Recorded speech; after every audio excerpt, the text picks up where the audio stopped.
The Wonderful World of Darklords. Report 18, the Seeonee. Even though the Seeonee has its share of foggy patches, there was no question of when I emerged from the mists and entered the jungle. The cold, clammy tendrils became humid steam, so thick that I felt almost as though I were swimming rather than walking, and suffused with the heavy golden light of sunset. The eerie silence of mist travel gave way to a cacophony of sounds. The hooting of birds, the buzzing and chirping of insects, the idiot chatter of monkeys. When the mist cleared, I found myself in a scene of breathtaking natural beauty, a rainforest of such brilliant green that it almost seemed to glow in the evening light, with towering trees and lushly flowered undergrowth. Across a broad river, I could see the first flickering fires as the little village prepared for the oncoming night. I took a step toward the village and felt my foot sink into the soft earth. Looking down, I saw a paw print larger than my head. It came from a tiger larger than any I had ever heard of. The hair on the back of my neck stood up, and I stopped, listening for any sounds that might indicate the maker of that massive print was nearby. After a few moments passed, I breathed more easily, but found I could no longer fully enjoy the jungle's beauty. As magnificent as it was not for me, nor for any human. The jungle belonged to the animals, and they would fight to keep it that way. Welcome to Wonderful World of Darklords. I'm Tom. I'm Rachel. And we're discussing how to convert Disney movies to Ravenloft domains of Dread, even when TSR already beat us to it. Along the way, we'll look at the Dark Lord, the domain itself, and some plot hooks and adaptation ideas to integrate this setting into your own campaign. Today's episode, The Jungle Book. So, welcome. Happy New Year, everyone, yes. By the way. 2024. Let's hope it's a good one. Without any fear. And you've decided to start your year 2024 off in an excellent way by listening to our podcast as we talk about one that was pretty early on we decided to do this. And not because it makes like a super obvious Ravenloft domain, but because it's a movie we're very familiar with. Because our oldest, when he was little, when he was a toddler, had a stretch where this was his favorite movie, and this was one of those just every day, sometimes multiple times a day for months, The Jungle Book was playing. Yeah, and the biggest challenge with this one, as Tom alluded to with that opening, is that actually, if you're familiar with the older material, you know that the Wildlands basically already was the Jungle Book domain in 2nd edition. Like, it didn't even really make it to 3rd edition. It had like a one paragraph thing in the campaign setting, and that was it. But it was the Jungle Book, just with a crocodile instead of a tiger. So the challenge is coming up with our own take, but I think we got it. So we did our best. We did. So, much like Lion King, and much like Great Mouse Detective, we can't just jump in and start talking about the setting without a little bit of a sense of how we're spinning the material. And in Lion King, we have them be like animal people, like the lions were all Leonin. In the Jungle Book, I think it's really important that they be animals. Yes. That animal versus human. You know, in D&D terms, it'd be like humanoid, but I think we're just going to say man. That's the term they use a lot, man village. If we say human, understand that, yes, we also mean like dwarves and half-elves and all that. Yeah, all that stuff. But that divide between animal and human is one of the really important driving things in all the iterations of the story. And what makes Mowgli unique. And if he were a human, but the jungle was full of other bipedal tool-using, pants-wearing, little loincloth-wearing creatures, they just had like panther heads or whatever, it wouldn't be as interesting or dramatic. You would really lose something. We gotta have 4 legs good, 2 legs bad. Exactly. So, we are imagining the Jungle Book as being full of giant, sentient, talking animals. And not every animal is one of these sentient, talking animals, but you do have a number of them. And we are imagining that these sentient individual animals are bigger than the regular version. So like Shere Khan is bigger than a regular tiger. And it's almost kind of a spirit thing.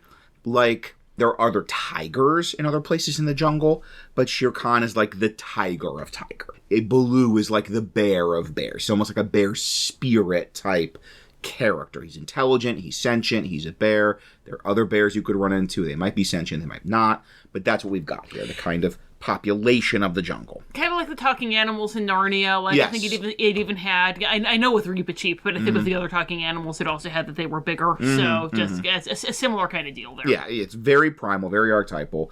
And I think it's one thing you're not going to have to explain to a lot of your players. They're going to get that that idea that you have some of these animals are sentient talking beings, and you can tell because they're bigger than regular animals.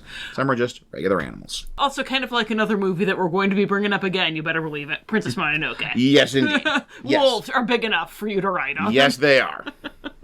Also, a note before we begin, we are drawing a lot from the animated movie, but we are also drawing a lot from the live-action movie, the live-action remake. It's so good. It's really good. It's really. I don't really know. good. I don't know why it doesn't get more love. Yeah. Like, we've had some, not so flattering things to say about some of the other live action remakes. We love the Jungle Book live action, and I feel like people always talk about oh yeah, Cinderella was great, and then they started just kind of doing the movie all over again. It's like no, Jungle Book, it was really good. It was so good. Yeah.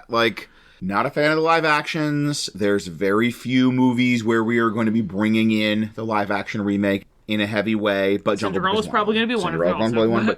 But even more so Jungle Book. Yes. Honestly, I prefer watching the animated Jungle Book because we have so much sentimental value for it because it was our son's favorite movie for roughly ever. The live-action one is a better movie. Yeah, it is a better easily movie. a better movie. So if you haven't seen the live-action Jungle Book, go watch it. It's great. But just be aware, we are bringing some of that in, some of that with some of the background, some of the characterization, some of the geography, and some of the characterization of our Dark Lord. You could probably guess who it's going to be, but we'll find out in a moment in a section we like to call... The Lord.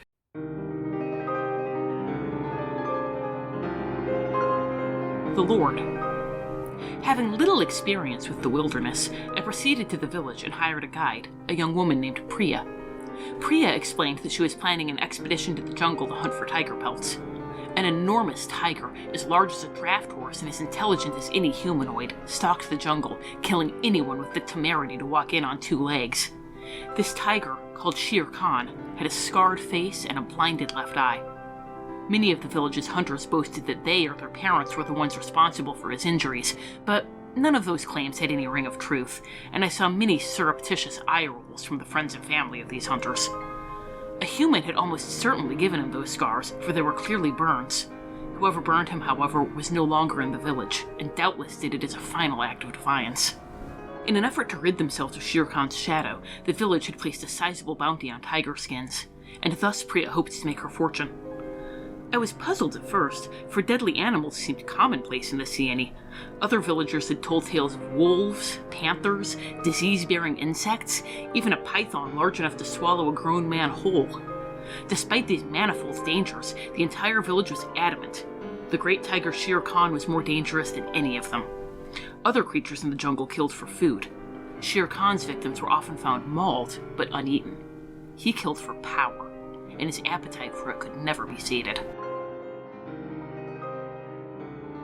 Wow, very few characters, maybe King Louie would be in the running for Dark Lord. King Louie would be an interesting one. This is not an Elsa, deconstructing. No, this is very straightforward. We have a very clear candidate for Dark Lord, and the great thing is, he's a great candidate for Dark Lord, and that is Shere Khan. Yes. So, our Dark Lord, probably our most unique Dark Lord yet, a giant talking tiger that wants to eat you. Doesn't matter who you are, you're a PC, which means he wants to eat you. Yep. And so you're watching this, you know who Shere Khan is, whether he sounds like Tony Jay or whether he sounds like Idris Elba, but... I am happy either way. Rachel, what is a Dark Lord? A Dark Lord is apparently somebody who has a voice like butter, but beyond that, a Dark Lord is an evil being who commits some kind of act of ultimate darkness that makes the dark powers say, "Why, hello, new friend, we want to play with you forever because you have a voice like butter." And they pluck them up and they put them in a domain that is a special hell tailor-made just for them.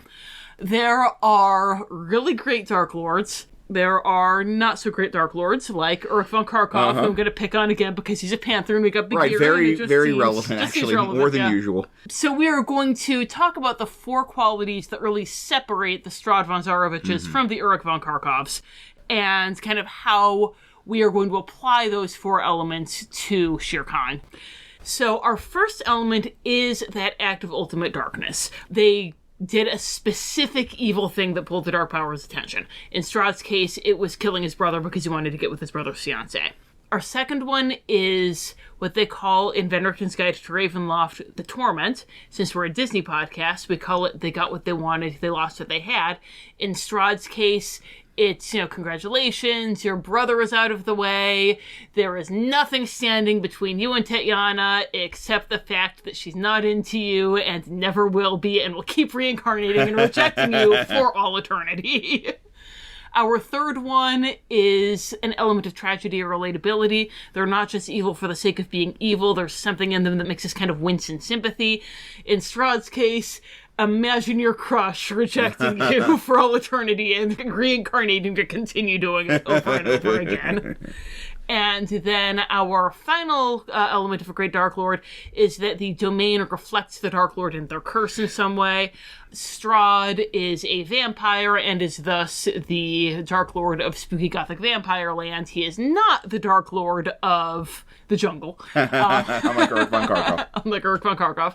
And also, he is bored and he is lonely and surrounded by boring peasants because part of his curse is that loneliness of never being with Tatiana, and so it's kind of like writ large over the domain. So, we have established these 4 qualities that we think make a good Dark Lord, and now we're going to talk about how Shere Khan, like all of our Disney Dark Lords, fulfills all to most of them. Mm-hmm. And to get an act of ultimate darkness, we are our very first step into the live action. Because in the animated, he's bad and he hates Mowgli. And you get a sense some of that hatred comes from Mowgli being human. Bagheera has a line, he won't let you grow to be a hunter with a gun. Mm-hmm. But... And fire is the only thing that he's afraid of. Right. Stripes is afraid of. But you don't get like a specific thing. It's more generalized. And so we're kind of taking 2 elements from the live action movie.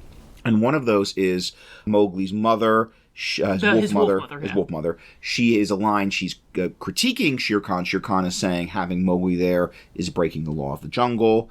And she says sort of, what do you know about the law of the jungle? Hunting for pleasure, killing for power.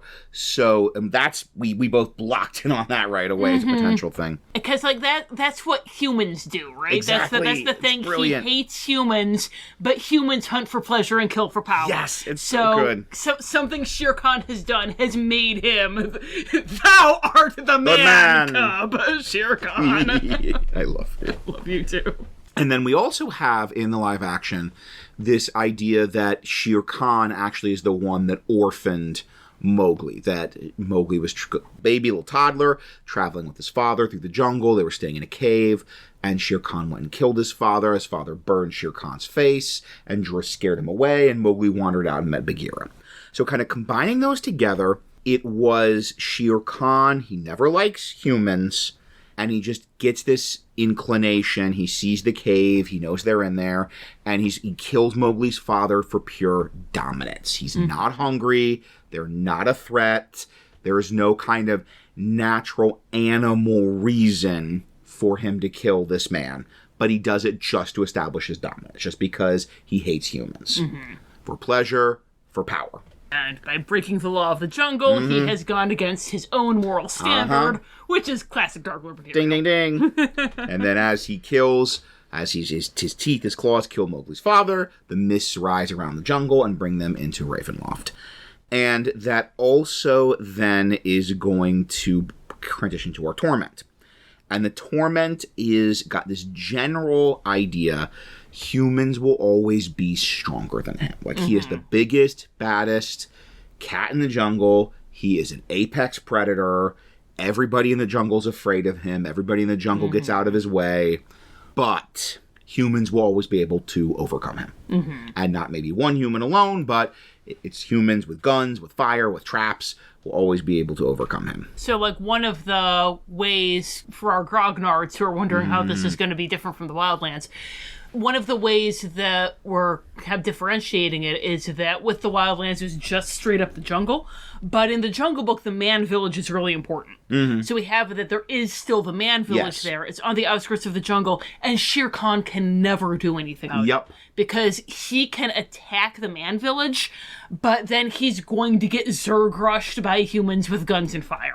They'll chase him off, there's nothing he can do. That man village is always going to be there, and there's nothing he can do about it. If a big enough party of men go into the jungle with their guns and their fire, there is nothing Shere Khan can do about it. He might be able to pick them off one by one if they, leave the camp to relieve a bodily function or whatever, but the entire party, nope, nothing he can do.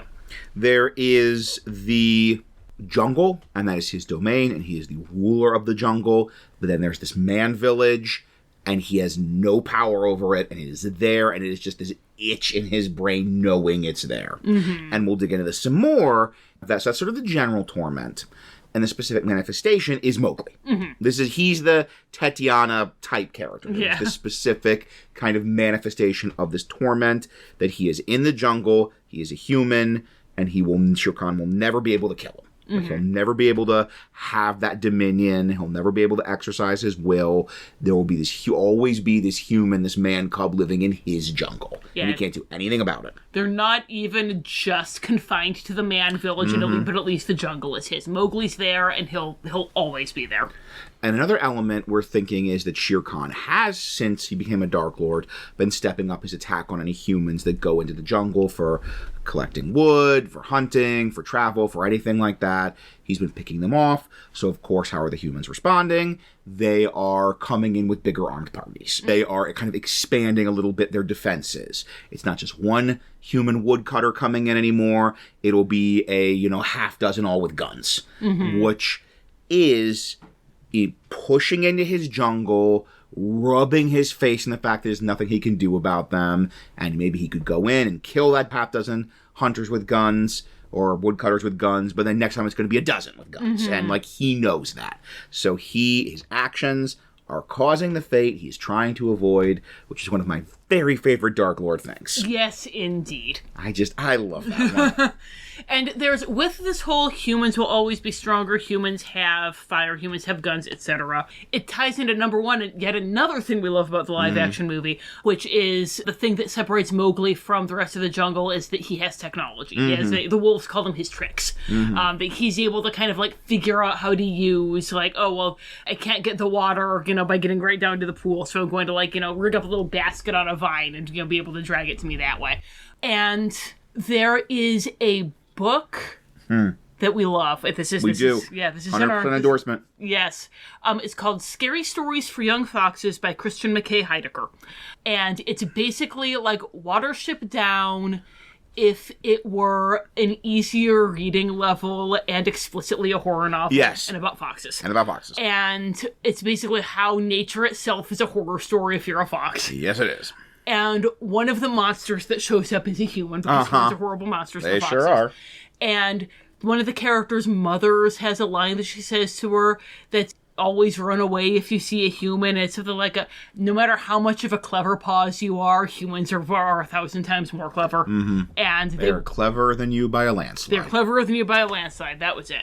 And that is borne out. No matter how much she tries to outsmart the humans, she can't, because humans are smarter than humans are clever in a landslide. And that's kind of where Shere Khan is. No matter how clever he is, no matter how strong he is, humans are cleverer than him by a landslide, and they will use their cleverness to make technology that makes him stronger than him by a landslide. Yeah. There's obviously the guns, there's the fire, but it wouldn't even just be that. If this escalates, it's going to be traps. It's going to be snares. It's going to be bait. It's going to be ambushes. They're cleverer than him by a landslide. And there is a just endless stream of potential humans coming from the man village. Yeah. Torment. Torment! So then we have the element of tragedy and relatability. This is not as strong or as personal or as narrative biographical as a lot of our Dark Lord. Because Shere Khan is just a big tiger that wants to eat people. Yeah. There's not his parents were killed by Dalmatians. His mother's murdered by Dalmatians, and that's why was murdered by Mowgli's, and that's why he wants to.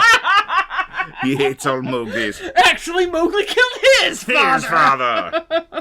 So tragedy and relatability is not going to come so much from Shere Khan himself as from the sort of necessary baggage any reader, any player is going to be bringing in a scenario, which is the sort of inherent environmentalism. That with a conflict that could be described as kind of man versus nature, I think a lot of modern people are going to have a deep sympathy for nature. Yeah. And are going to kind of have an inherent negative disposition for man. And we want to be very clear, that's not this, right? Yes. That's not this story.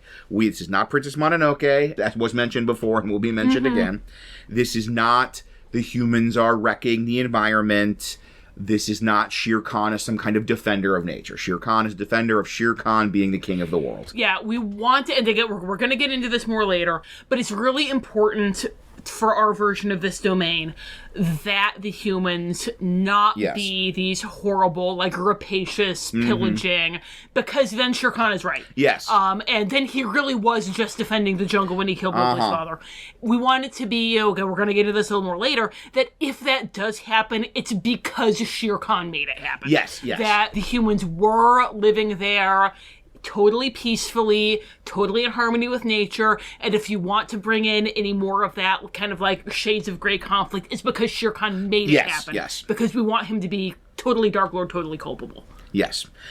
But just the nature of the scenario, I think, is going to have a little bit of gravitational pull toward hashtag Shere Khan was right. Yes. Hashtag Shere Khan did nothing wrong.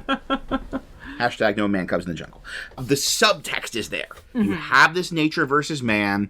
You have this kind of avatar of an aspect of nature saying they want to drive humans out. Humans don't belong in the jungle. Hunters with guns are bad. And a lot of your players are going to have a natural sympathy to that. So that does give us our element of tragedy and relatability as more of an emotional subtext to the scenario than anything about the actual Dark Lord. But hey, that's something. That means he's not an Uruk von Karloff. So then finally we have our fourth element of the domain reflecting the Dark Lord personality or curse. I mean, it's a jungle. He's a tiger. Yeah. They live in the jungle. Specifically, this idea of nature. That Shere Khan is nature red in tooth and claw. Nature is going to kill you. Is incredibly hostile and is going to kill you. And this is our wildest, most wilderness hex crawl domain yet. This is a domain where a lot of the danger is just going to come from nature and from the wild, not from, necromancers or goblin bandits or anything like that. Just the danger of traveling through a complete wilderness, a completely untamed wilderness. So the nature red in tooth and claw is the domain reflecting the Dark Lord, kind of the Strahd being the lord of Gothic vampire land, and the kind of Strahd being the lord of a boring, lonely mud swamp is, again, the man village, and the fact that it will always be there, and Shere Khan will never be able to do anything about it. Just that's reflecting his curse, that he never will truly have dominance. Right, like classic Gothic, we have this location that's the externalization of something internal. That sort of the jungle and the man village are like his psyche made large. And the man village is that itch, that sliver in his brain of, I have to run from man. I'm not the apex predator anymore. I'm not the absolute top of the food chain. So, we've hopefully established that Shere Khan is a great Dark Lord with a little bit of tweaking of the backstory to give him a specific origin point, not just he's a big mean tiger. So let's talk about how to mechanically reflect Shere Khan as a Dark Lord. And for the base stats, I'm going to say his stats similar to a saber-toothed tiger. Now, in the monster manual, there is a tiger, which absolutely go ahead and use that. I'm specifically saying saber-toothed tiger, not because I want him to have big, sharp teeth. That's just going to look a little weird. That's not how we visualize Shere Khan. But because that is a bigger and tougher iteration of a tiger.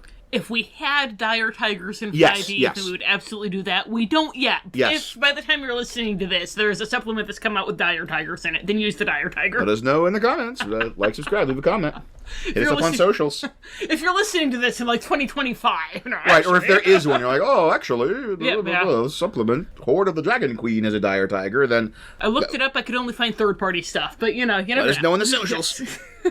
So, saber-tooth tiger as a way of reflecting that he is bigger. And once again, for any of these characters, your Ka, your Bagheera, your Baloo, it's going to be the giant version. So, like, Baloo, not just like the bear, but like the polar bear, the bigger, tougher stat block. Dire bears if they have. I don't remember if they do or not. Ka, not just serpent, giant constrictor serpent. The wolves are dire wolves. Dire wolves, Aquila and Raksha. Aquila and Raksha are dire wolves. Yeah. So that I really think that is going to be a great immersive, like, you describe this wolf the size of a pony, padding forward. You're going to get that and talking. They're going to get, we're like Princess Mononoke. Yeah, yet again bringing in the live-action one. But if you've seen the live-action one, you saw what they did with King Louie, just kind of like that for important. They had King Louie be this, like, giant prehistoric orangutan. Yeah. And just kind of that, but for everybody. For all the really important, like, leader animals. So we have our saber-tooth tiger for our Tiger Plus stat. Tiger Plus. Tiger Plus sounds like it's $7.99 a month. This is a version without ads. Yes. Love you. And we're imagining he has resistance to non-magical physical damage. He is so tough. He is incredibly strong. He is incredibly tough. You can have a party of armored warriors, and he will just tear through them. Arrows sticking out of his hide, barely phasing him kind of thing. The other animals cannot do a thing against him because it's not like they're going to be able to cast Acid Splash. Right, yeah. But, of course, vulnerability to fire. Of course. It is the only thing Old Stripes is afraid of. He gets advantage on any rolls for intimidation because he's flippity Shere Khan. I mean, of course he does. That's all he does the whole movie is intimidate people. The average jungle NPC is got the friendly status. This is not because they're friendly to him. This is because they're afraid of him. And it just is for setting, this is the DC for him to ask a favor. It's like, no, for him to ask like a medium favor of a random jungle resident is a DC 10. Yeah, whatever you want. Please don't eat me. Please don't eat me. And also, I was really proud of this, so we can get this together. He has the Ranger class features for a 20th level Ranger.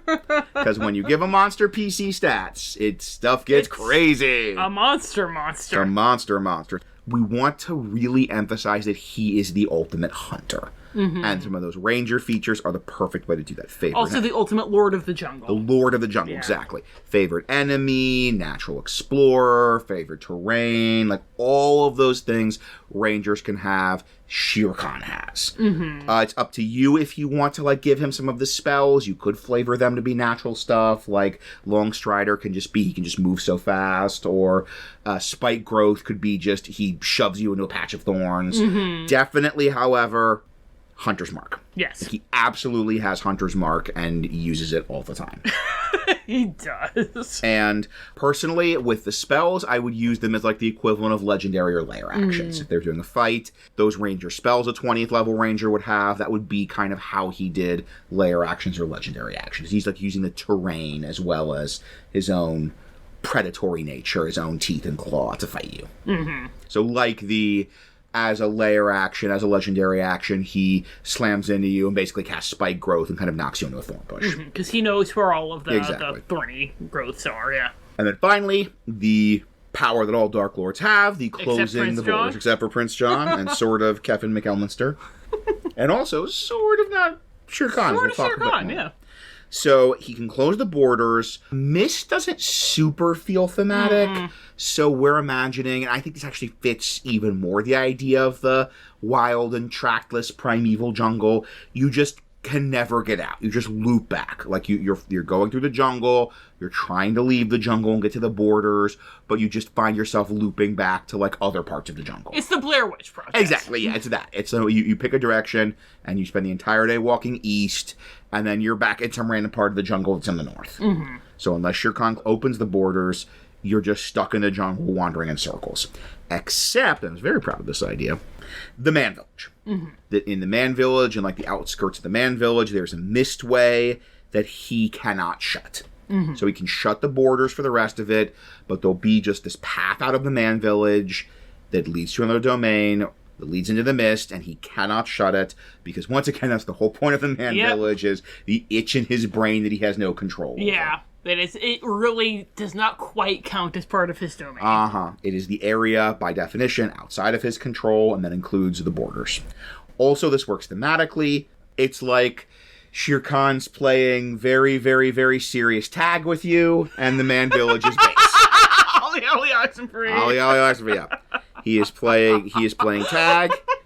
The Man Village is base. That if your PCs can get to the Man Village, not only will he not follow them in, but they can actually leave. So that you have that wonderful, whatever's going on, whatever kind of chase, being hunted by Shere Khan they're in, they have this clear goal, which is get to the Man Village. You know he can't go to the Man Village, and if they can get there, they can even get out of the jungle and get out of his reach entirely. Yeah. So our final thing for Shere Khan is going to be our quotes in the write-up, which will be free on DM's Guild, in the style of Van Richten's Guide to Ravenloft. So for the Dark Lord, we're going to have the role-playing trait, the ideal, the bond, and flaw. And I gathered some quotes, and they're a mix of the animated and the live action. Yes, dear listeners, in Home Alone, Tom was the one who was busy, and I gathered the Kevin quotes. Mm-hmm. For this one, it is still November, my dear listeners. I don't know if I've finished editing Book Club of Dread yet. Only you know if I've finished editing Let us Book know Club in of socials. Like, subscribe, leave a comment. But only if you like to subscribe. It was supposed to be done December 20th. Now it's January 13th. I don't know. Time has no meaning. Time consists entirely of Ward sighing as his eyes flutter with dark pleasure. I don't know. It's all Werepanthers. Hopefully. I don't know anymore. That made sense to you because Rachel finished Book Club of Dread and it was out. Otherwise, you just had some really weird combination of words cross your podcast. Let's leave a little pause here for future Rachel, then jump in and tell us how she's doing.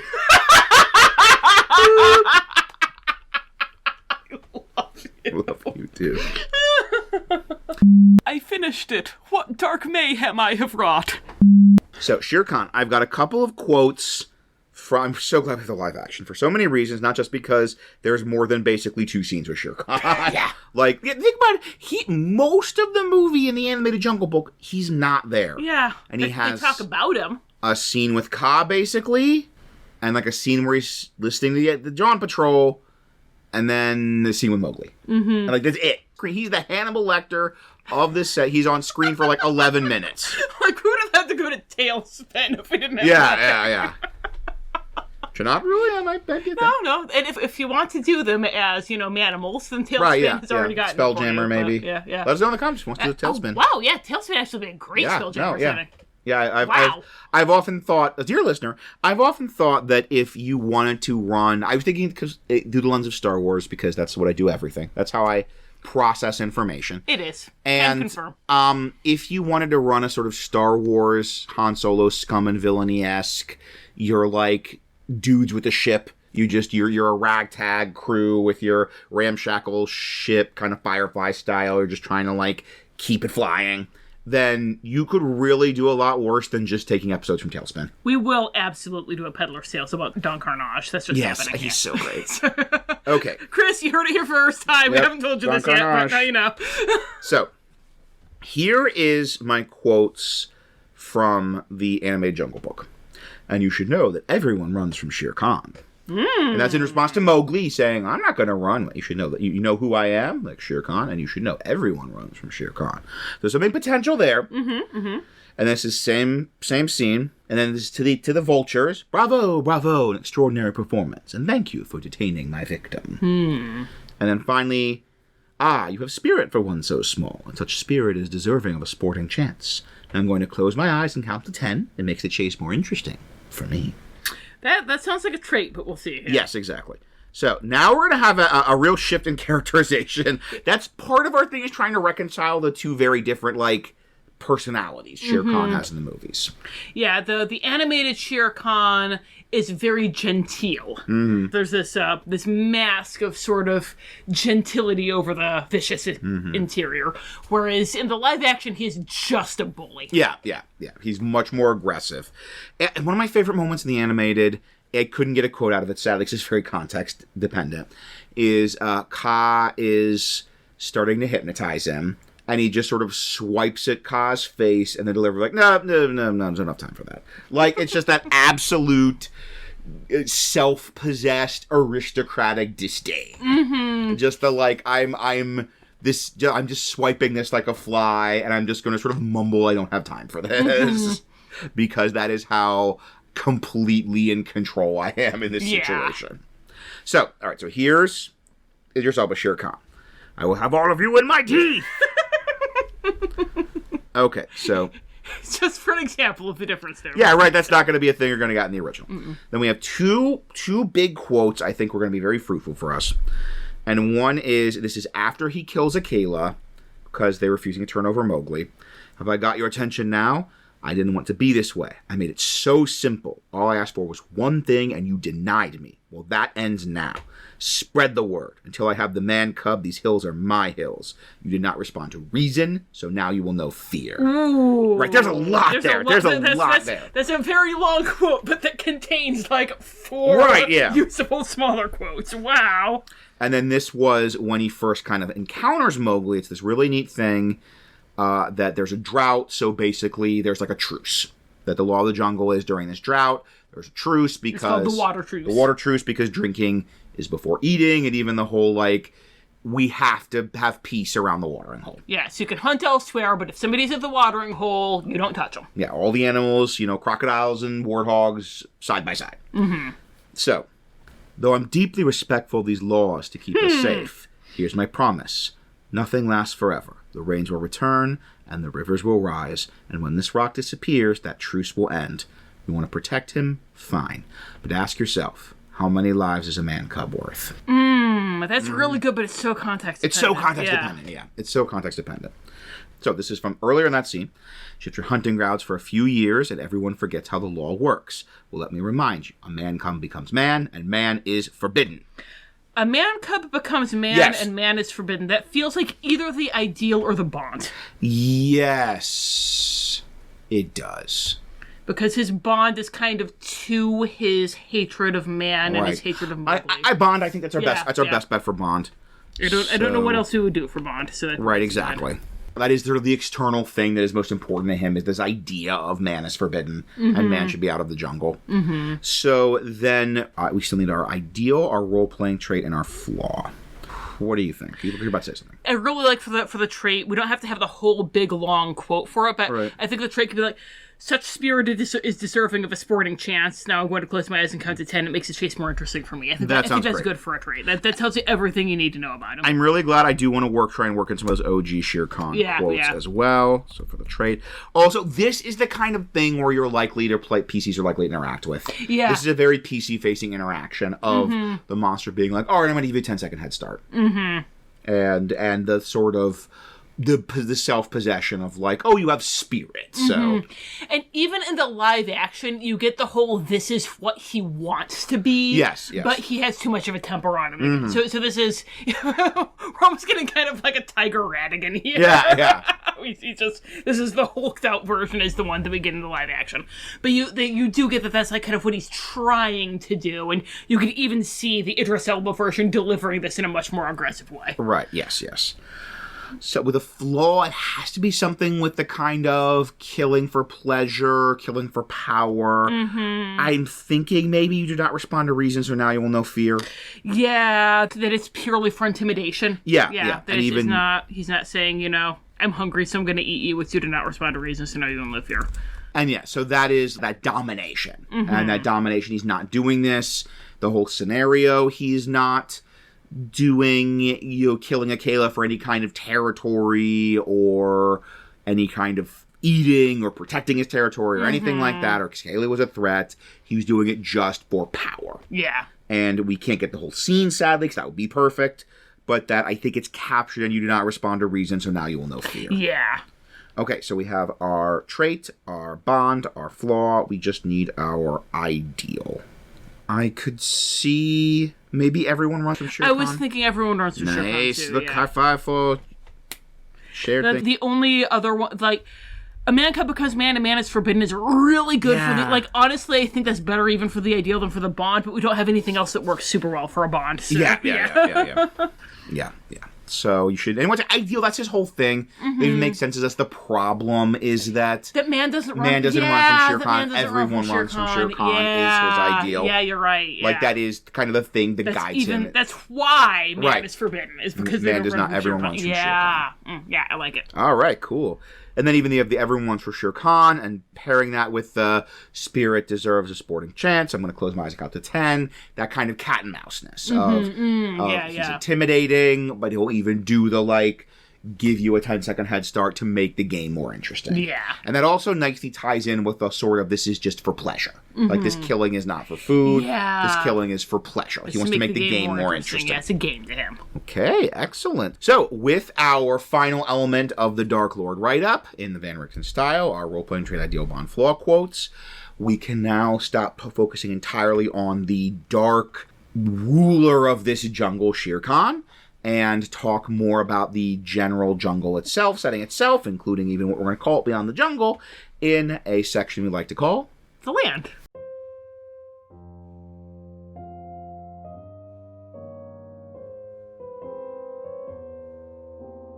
The Land. The CNE contains a variety of landscapes. Grasslands filled with water buffalo, blighted wastelands patrolled by vultures, and tremendous rocky cliffs framing lush river valleys. However, it is often referred to simply as the jungle, for reasons that become obvious after spending any length of time there. The massive trees and tangled underbrush seem to stretch for eternity, and without my guide I would quickly have become lost, if I were not devoured by native wildlife first. We stumbled upon the shed skin of that massive python, and if anything, the villagers had understated its size. Priya warned me that if we met it, I must never look at it directly, for fear of its mesmeric gaze. I caught glimpses of enormous wolves gliding silently between the trees, but thankfully, they seemed to have no appetite for man-flesh. At one point, I heard a riot of hooting and chattering in the trees above me, and Priya pointed out the monkeys filling the canopy. Some perched high above us, others hanging from one arm with the other dangling low as though to catch us. She called them the Banderlog, and told me we would have to make a small show of force to frighten them away.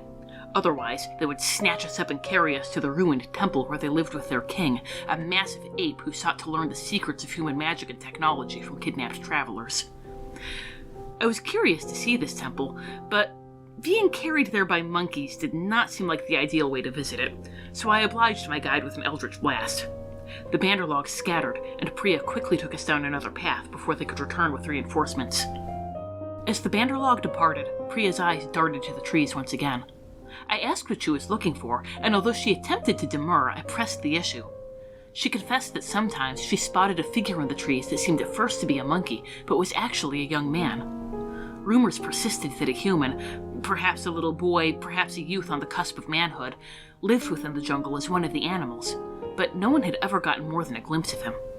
Priya said she believed that these sightings were made up of nothing but monkeys and overactive imaginations, but her eyes continued cutting to the trees nonetheless. The Banderlog may have had hostile intentions, but they were annoying at most. As we traveled, it became apparent that something far more dangerous was stalking us through the jungle. One moment, the air would be alive with the buzzing of insects and the calls of birds. The next, everything would go dead silent as the animals hid themselves from whatever creature was on our trail. My guide would order me to absolute stillness, and together we would peer into the foliage, weapons and spells ready for whatever lurked there. Then, slowly, the sounds of nature would return. My guide was afraid to even say his name, but we both knew that Shere Khan was hunting us, bringing our dread to a fever pitch to show us who is the true master of the CNE. So for the domain, the write-up is going to say Mowgli's Jungle, because we need something people will understand. And Mowgli's public domain! Yeah, baby! All these characters are public domain except King Louie. Ask Andy Serkis. But for the actual kind of official name for the domain, we are going with the CNE. Mm-hmm. That is what it's mostly referred to. That is the region where Kipling apparently read some books about it and did base a lot of this in the CNE. I know in that region in India, there is a lot of Jungle Book tourism. There's a tiger preserve in the big forest there. Mm-hmm. It mixes in some other features from other parts of India, but he even refers to Mowgli as being from the CNE. Mm-hmm. And we got that in the live action movie. He called himself Mowgli of the CNE. Yeah. So we're going to refer to this as the CNE or the CNE Jungle as we go forward, just the CNE. But I've already heard Dee referring to it as the CNE. But the write-up is Mowgli's Jungle, because people know what we're talking about. The public domain picture of a cover of the Jungle Book. The signet paperback from the 60s. So, we are imagining the domain is kind of in the point about 20 minutes into the movie. Mm-hmm. Mowgli has left the wolves, he's left the pack, and he's kind of wandering in the jungle looking for a new home.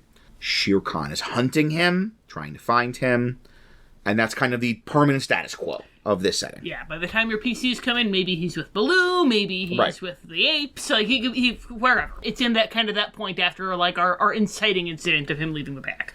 this is one of those things we can take advantage of the fact that time is fuzzy in Ravenloft. It's like, maybe also, they don't have a lot of clocks or calendars in the jungle. It's like, maybe it's been weeks, maybe it's been years where Mowgli's been searching through the jungle. And, like, they don't know how long it takes for a man cub to grow up into a man. It's different for all animals, So they're already taking him forever compared to the wolves. Really.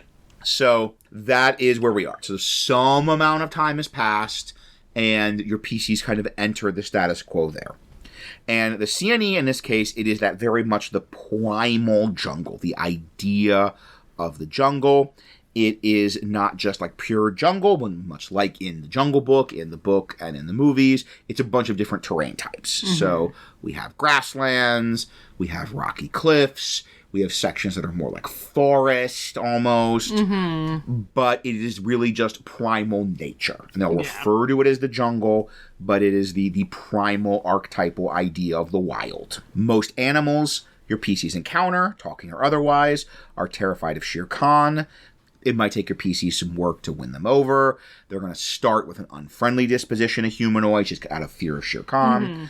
But they will shift if you prove your trustworthiness or good. So this is your classic, like, what Mowgli does in the live action.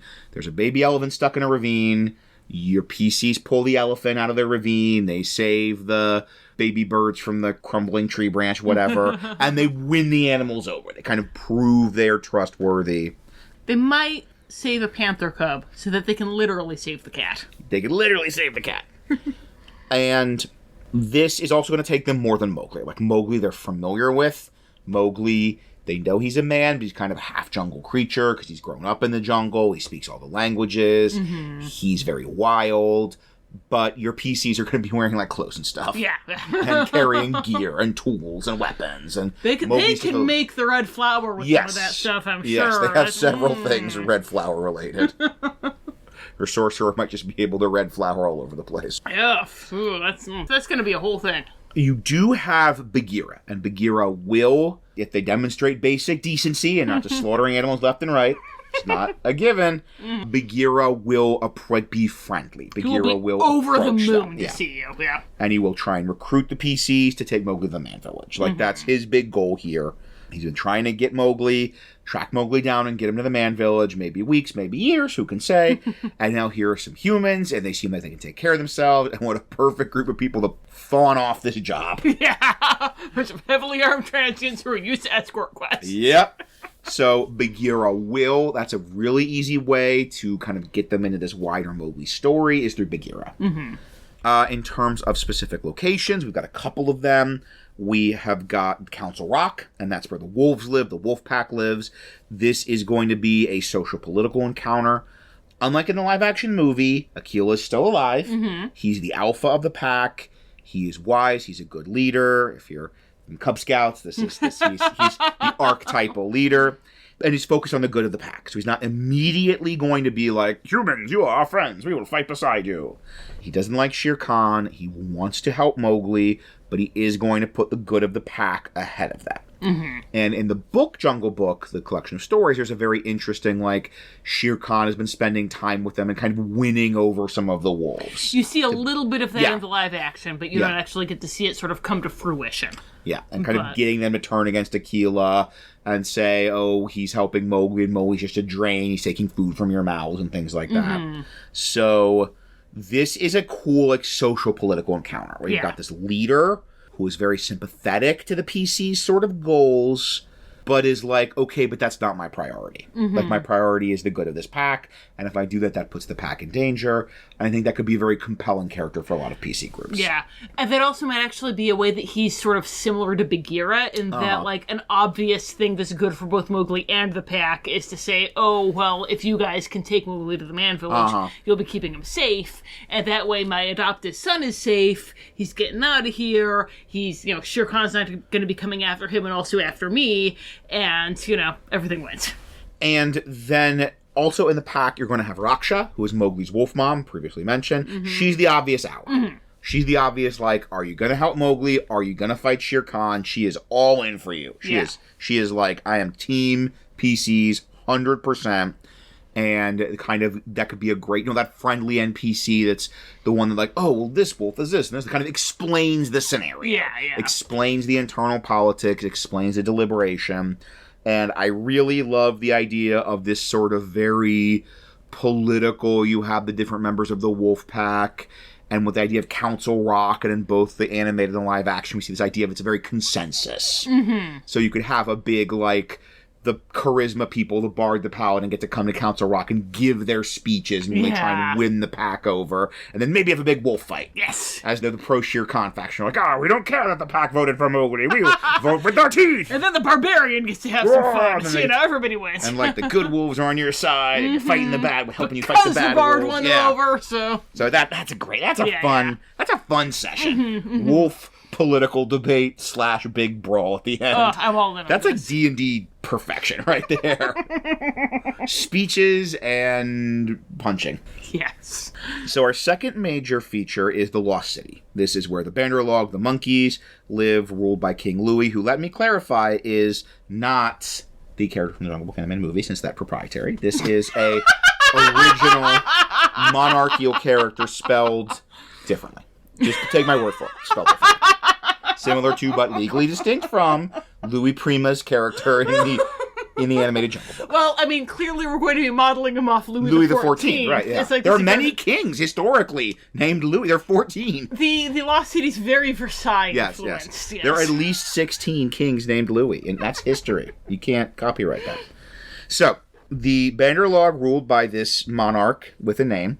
In the live action, he has a line about how he has a lot of treasure. He's like, I've got food. He's trying to win Mowgli over. He's like, I got food. I got treasure. I got everything you could want. And, for a D&D context, we're like, treasure, oh boy. Yeah, really? And a lost city full of treasure is your classic D&D hook. Mm-hmm. This is where we're jumping ahead a little bit to the hooks, but the idea that in this jungle, there is this lost city. The lost city's full of treasure.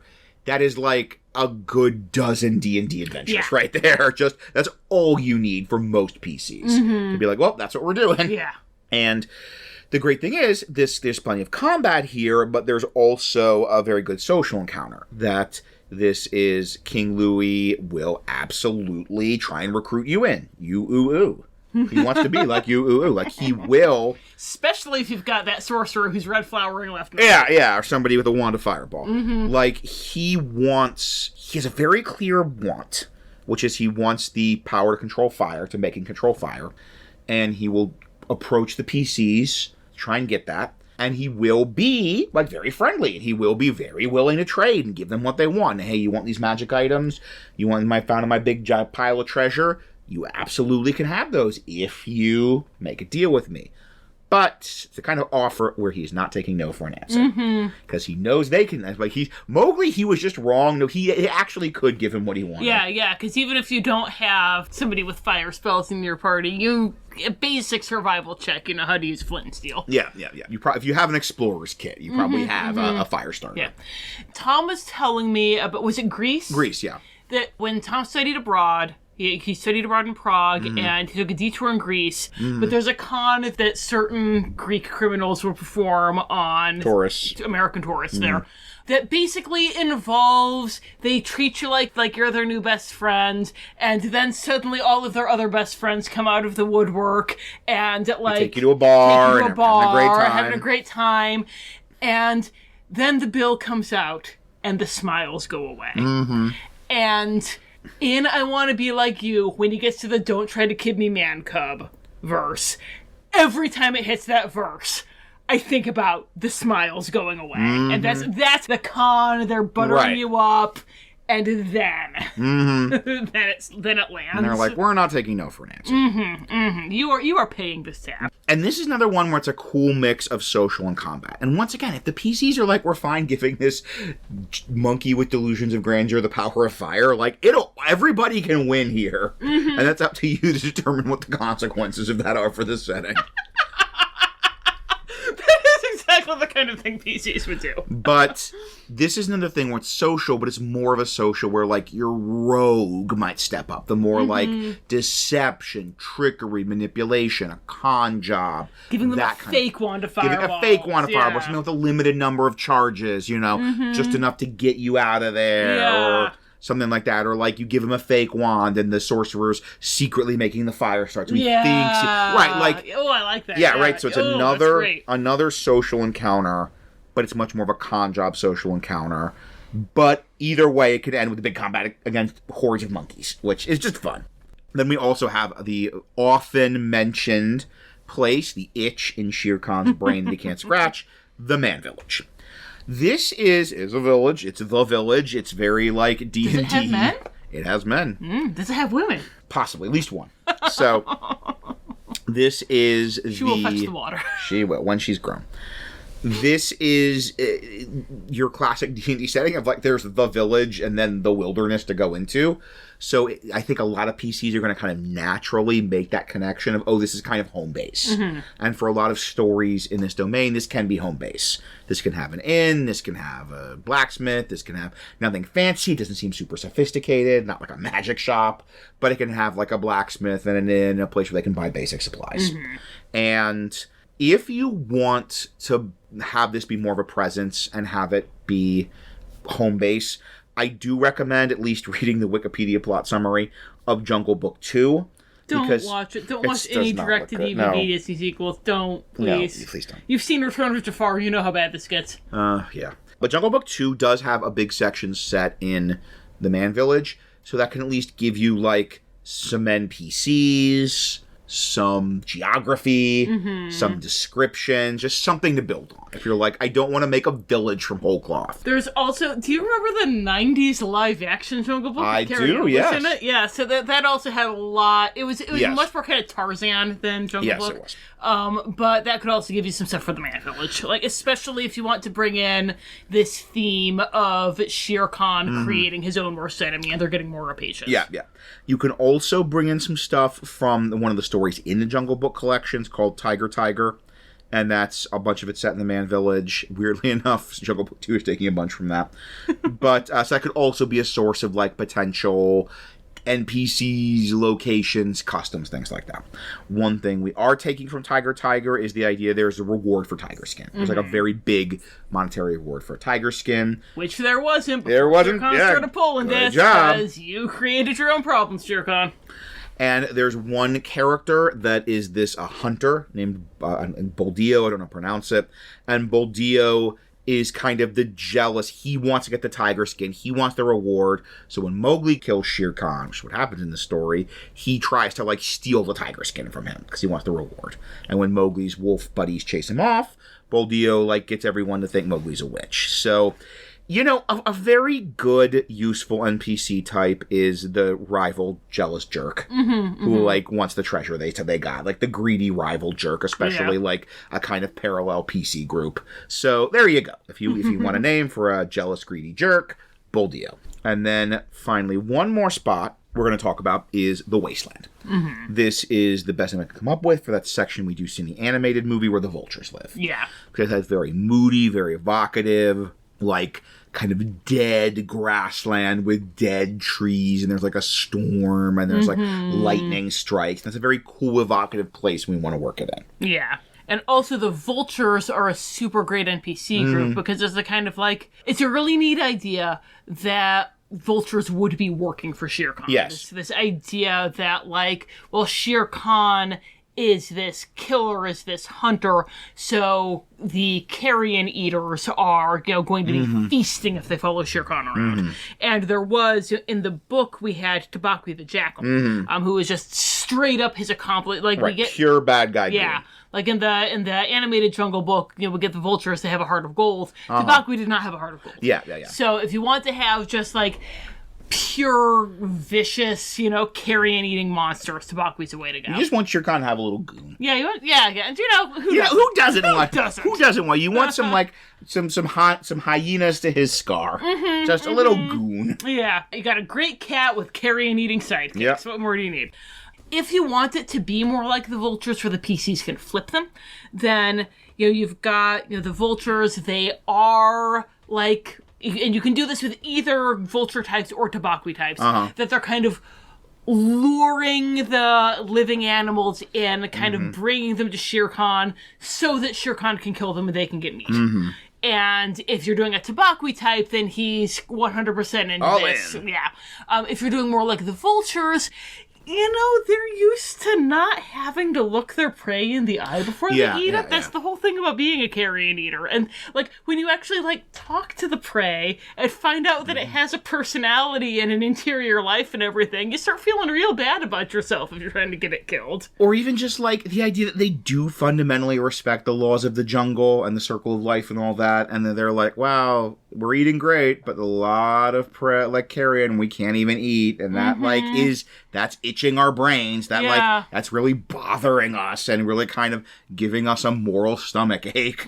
There's more than we can eat because Shere Khan hasn't eaten any of it because he's killing just for funsies. We should be eating his leftovers, and we're not. Stuffed, and there's stuff we can't even eat, and that is making us very uncomfortable. Yeah. So you can have the flippable goons and the unflippable goons. Maybe sound like the Beatles. They might have mouths. Have fun with it. Do a Liverpudlian accent. It's fine. You only live once, guys. How many times do you get to have NPCs and do an impression of the Beatles? And then, finally, one more worth mentioning on the subject of Shere Khan's allies, and that's Kaa. And Kaa's really interesting in the movie, and I think that's going to be a very useful NPC type to have in the movie version of him. The live-action movie version, you mean, right? Or the animated, too. Okay. In both of them, it's in the animated, it's the more, he seems to be working for him or have this direct connection. In the live-action, they don't really interact, but you have a full-on scene with them. But, so he's very friendly to Shere Khan. He clearly, he's on Team Shere Khan, but he seems very reluctant. Yeah. So, he's clearly scared of Shere Khan, and Shere Khan doesn't trust him. He keeps checking to see if he's got the man cub. Kaa has his own agenda. And then, Shere Khan leaves, and Kaa sort of like with the vultures, Kaa's kind of creeped out by Shere Khan. Yeah. Kaa's kind of uncomfortable with how much killing Shere Khan is doing. You said the movie, and I forgot that we were differentiating from the movie into the book. I was like, the movie as opposed to the cartoon? But the cartoon's also a movie. Okay. And so this is fun. Another very useful NPC type. Kaa can kind of be the Starscream. Yes. Can be the is on the team, but really has his own agenda and would not cry if Shere Khan died. Tragically, maliciously died. And that could be a really cool thing for this very uneasy, okay, I roll my wisdom insight. He legit hates Shere Khan. But is he going to stab us in the back? He might help us. He might not help us. He might just try and eat us. He might, help us. But if the fight's going badly, he'll flip and help Shere Khan. He would totally flip if the fight's yes, going and that's neat. That's a neat potential ally. Yeah. So it really could go either way. And so we have this great setting of this primal natural wilderness. We have this hopefully great cast of characters that at least some of your PCs will have a kind of built-in emotional connection with, sense of, you have a scene with Kaa that's going to be really fun for at least a couple of your players. Do your evil Winnie the Pooh impression. Yes, indeed. But Rachel, what do you do with it?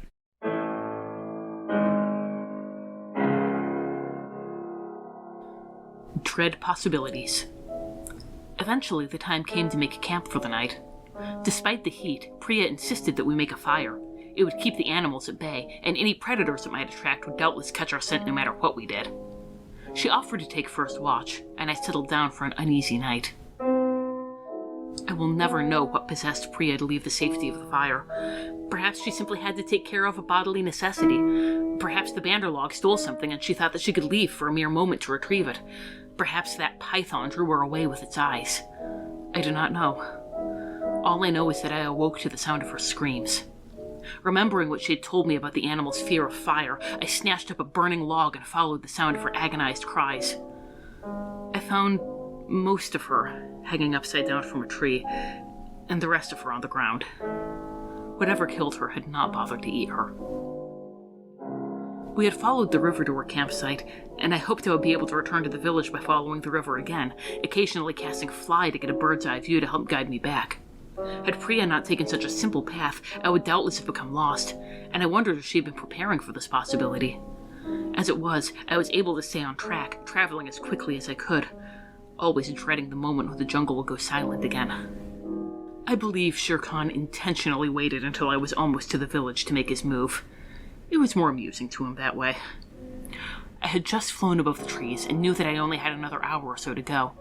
I traveled above them for as long as I could, but when the spell wore off and I descended, the massive tiger was waiting for me. Stories had not prepared me for his size. Even the sight of his paw print had not truly conveyed the power of the creature that stood before me, all tooth and claw and lean, graceful muscle. To my surprise, he spoke to me, his polite tone contrasting with his lashing tail. He informed me that I was trespassing in his jungle, but today he was in a sporting mood. He would allow me a few moments' head start before hunting me down. If you fear that I will harm your jungle in some way, you needn't, I said. I am only passing through, and if you allow me to leave unharmed... The massive tiger laughed, sounding almost genial, but his tail continued to lash. As to your first, Shere Khan fears nothing, he said. And as to your second, woman, if I allow you to leave, others of your kind will know that they can enter my jungle with impunity. This cannot be allowed. But, as I have said, I am a fair sport and will allow... Cursing myself for not knowing any true fire spells, I cast Silent Image and created the orange glow of fire in the jungle to my right. Shere Khan started, and I dashed into the illusory flames. By the time he mustered the courage to follow me, I was long gone, having fled into the air where he could not catch my scent. For the rest of my journey back to the village, I remained either in flight or resting upon tree branches that could not bear a tiger's weight, occasionally blasting any monkeys that came too close. I want adventure in the great wide somewhere. I want it more than I can tell. So, other than the fact that you, the GM, had a bunch of little animal toys, little jungle animal toys that actually were perfect scale to your PC's character minis, why, Rachel, would your PCs come to the jungle of the Sieni? Well, as we were hinting when we were talking about the Banderlog, the Lost City and any other ruins are just fantastic dungeon dive treasure settings. Just like if you hear about there's this ruins temple out in the jungle, your PC's ears are going to prick right up. And whatever MacGuffin they're looking for, there can be, it itself can be there. There can be clues, any kind of like Indiana Jonesing you want to do in these ruins. It could even be like the pictographs on the walls reveal the secret of something, something, something. So you need to go transcribe them, or there's like lost magical rituals you can discover from the wall paintings, or whatever. You know the kind of thing they do. Yeah. We apologize for the sound of our little Shere Khan sharpening her claws in the background. She is in a mood. She's adding atmosphere. So you know what you could do with a lost city deep in the jungle, and it's any number of adventures. If your PCs are short on cash, then they might hear about this bounty on tiger skins. Or if, once again, we've talked about tugging purse strings versus tugging heartstrings. If it's more the heartstrings thing, then maybe they get this call for people who they need help, protection going into the jungle because they're being attacked by this evil tiger, and they just want to go in there and forage for food. They're getting hungry. There's always, with jungles, there's medicinal herbs, magical plants, just all kinds of. If you were a '90s kid, you know the kinds of things they talk about with the rainforest. Yeah, right. That was a real big thing in the '90s, with there being all these really important medicinal plants in the rainforest. And there are. I'm sure there are, just not like brought up as much as it was in the '90s. The 90s, the Amazon just has cures for cancer growing on every tree. But that can be the case in Moogle's Jungle of the Sieni. Maybe there is some kind of just, like, really important spell component plant or, whatever that you need. And once again, I feel like your PCs, if you're like, oh, you have this spell you want to do, but the component is a rare flower deep in the jungle. They're like, oh, okay. All right. We get the deal. Or, once again, maybe they're hired. There's this caravan that's looking for it. And classic, as Where would we always, be? where would we be without guarding a caravan? So there's somebody else who's looking for this rare flower, and the PCs have to, go in and help them out. That gives you some cannon fodder for Shere Khan to kill, which is always fun. Another thing, it could be connected to the backstory in some way. We talked about this backstory of Mowgli's father being killed. So it could be Mowgli has other family. We don't hear anything about what happened to Mowgli's mother. We don't know if his father had siblings or anything like that. So maybe someone connected to Mowgli's father hires the PCs because they never found Mowgli. They found the father's body, clearly savaged by a tiger, but they never found his child. And maybe they've even used divination magic. They know that he's alive out there, and they need somebody to go out and find him. And then we had a similar thing we talked about with Home Alone, who were saying maybe you get hired to find out what happens to Kevin's family. But with Mowgli, you even can have, resolution to this. You don't have to worry about the Dark Lord, plot armor thing. But if you go and you find Mowgli and you say, oh boy, your uncle is looking for you, Mowgli's going to say, I don't care, I want to stay in the jungle. But you can go back and tell Mowgli's family that he's alive and he's okay and he's happy. Yeah. You could do it if you wanted to bring in a little more political stuff with another domain. You could do, especially when I mention Kalakari in a minute, you could actually bring in some stuff with the classic Tarzan character, which I feel like it's not super questionable. There's a lot of, intermixing, very similar DNA to these two characters. Yeah. And you could have it be the whole, Mowgli's actually heir to some noble house or some fortune. So you have this, the solicitor or the uncle or the nephew or whatever hiring you to go, okay, if he's alive, that's great. If not, if you can just bring back proof of his death, then it can move to the next heir. So then that gives you a really focused, find Mowgli. And once again, if you have I love the jungle, it's wonderful, and I'm going to go with my stupid greedy uncle, the PCs can come back and be oh yeah, we found, here's the little necklace he was wearing. We found his body. He's dead. You can leave him, call off the search parties. You can leave Mowgli alone. Yeah. And then speaking of Kalakari, in the older material, bingo, we've mentioned the idea of these islands of terror where they weren't part of the main big core, but there were a couple of thematically linked domains that were connected together. So we mentioned that with Arendelle, that there was this frozen, icy, island of terror that had all the snow themed domains in it that you could plunk Arendelle into. And in second edition, they had a cluster called the Steaming Lands, and it was kind of like your India stuff. So you had Sri Raji, which was the original Kalakari, and it actually bordered the Wildlands, for pretty obvious reasons. So if you wanted to have kind of this idea of something that's more like a core, then you could have the CNE bordering Kalakari, because once again, they're kind of our two India-themed domains. You could have, Kalakari sort of the cities and everything, and then there's this huge, jungle expanse bordering it. And in that case, you could do some really cool stuff with the warring factions are using the CNE for military movement. They're transporting things. Again, they're not going in too far, because if they do, they get savaged by tigers. And once again, we want to make sure that we don't have, groups of humans coming in and burning or exploiting the jungle, because we don't want Shere Khan to be right. Especially in this case where it would be, a group of humans that he hadn't egged on in any way. But they could just be kind of using just the borders of it for covert movements, and you're helping to escort in there, and then you get attacked by tigers. Yeah, this is a neat, if you really are doing a thing with Kalakari, this is a super easy transition, and there's just this huge jungle, and some of the groups are doing, as Rachel said, covert military maneuvers, using it for moving supplies. Nobody wants to pop too many troops there, so it's great for a guerrilla war type units to move through the jungle. And that's just a really cool place to have your PCs go, where you're kind of shifting from that more military political intrigue of Kalakari to the sort of jungle survival. Yeah. That the Jungle Book lends itself to. Yeah.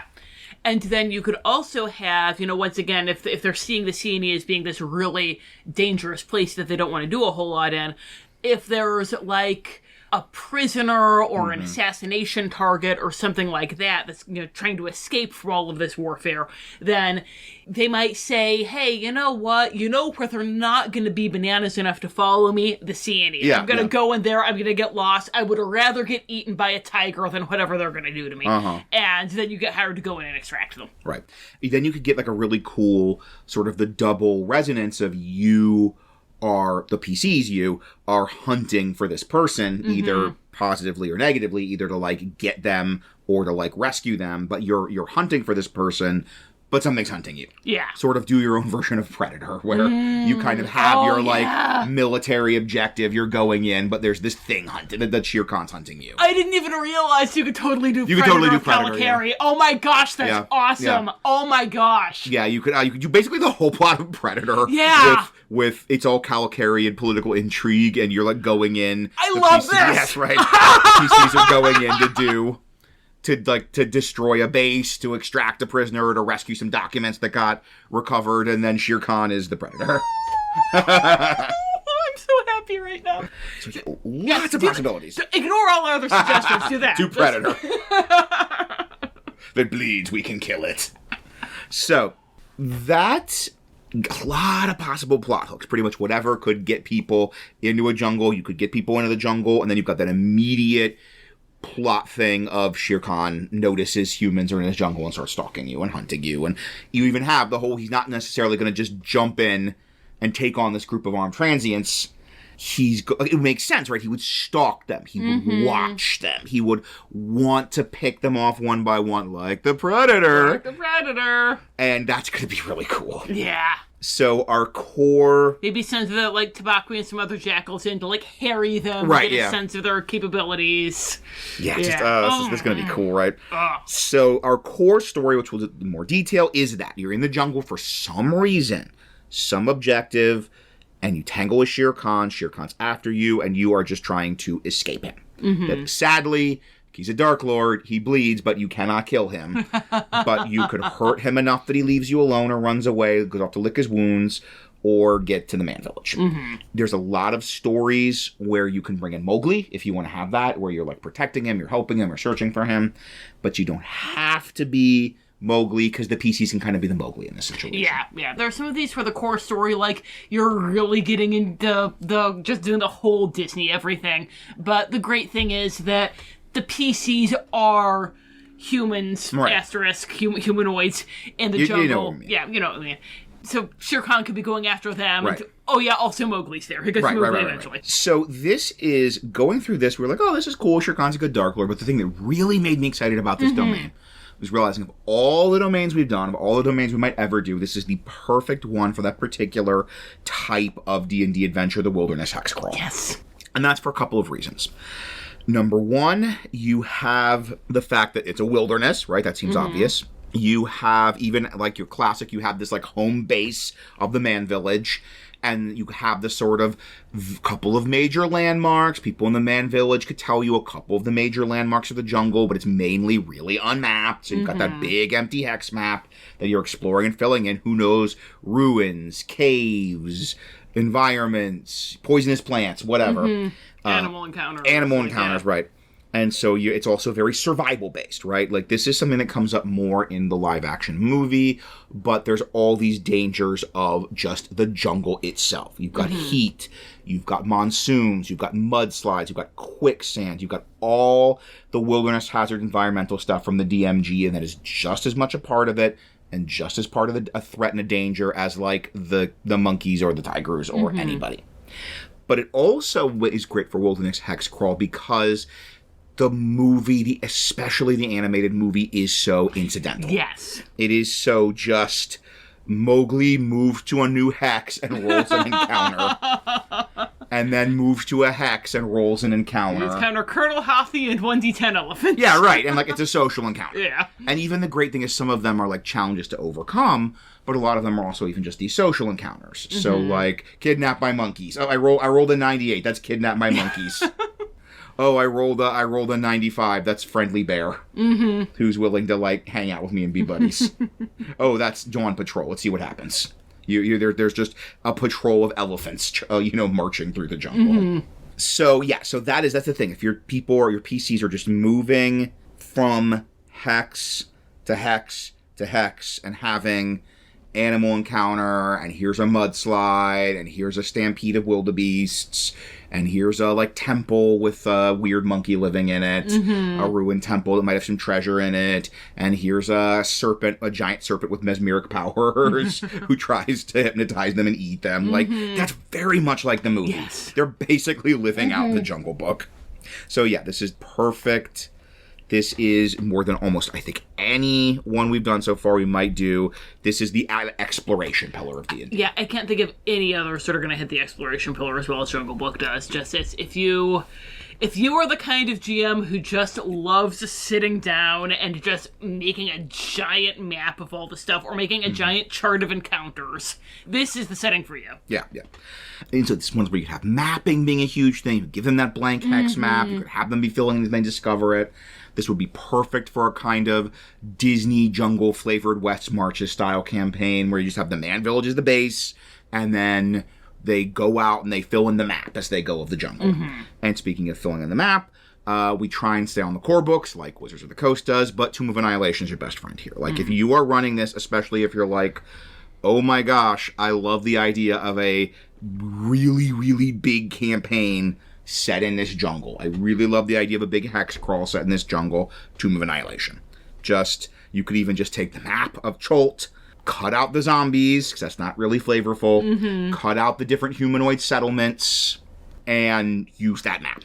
So I have not played Tomb of Annihilation, so why don't you pitch to both me and our listeners who have not played or read Tomb of Annihilation why it is such a perfect emulation of the Jungle Book? You are going to have a lot you need to cut, because it is more of a standard D&D thing, so there's like various humanoid villages, goblin villages, giants hanging around, like there's a red wizard floating around, like you have to cut all that stuff. But it gives you a map, and the map is beautiful. And the map is... The great thing is there's the GM's map, but then the player's map actually is... It's got, like, the borders of the continent are filled in, but then the middle are all blank hexes. Oh! So you even have that, like, it is for the PCs to map as they go. Oh, cool. And, like, finding good maps is even a major thing they can try and do in, like, the major city. So you could even just... You have this city, but you can just make it a small village. Nice. And...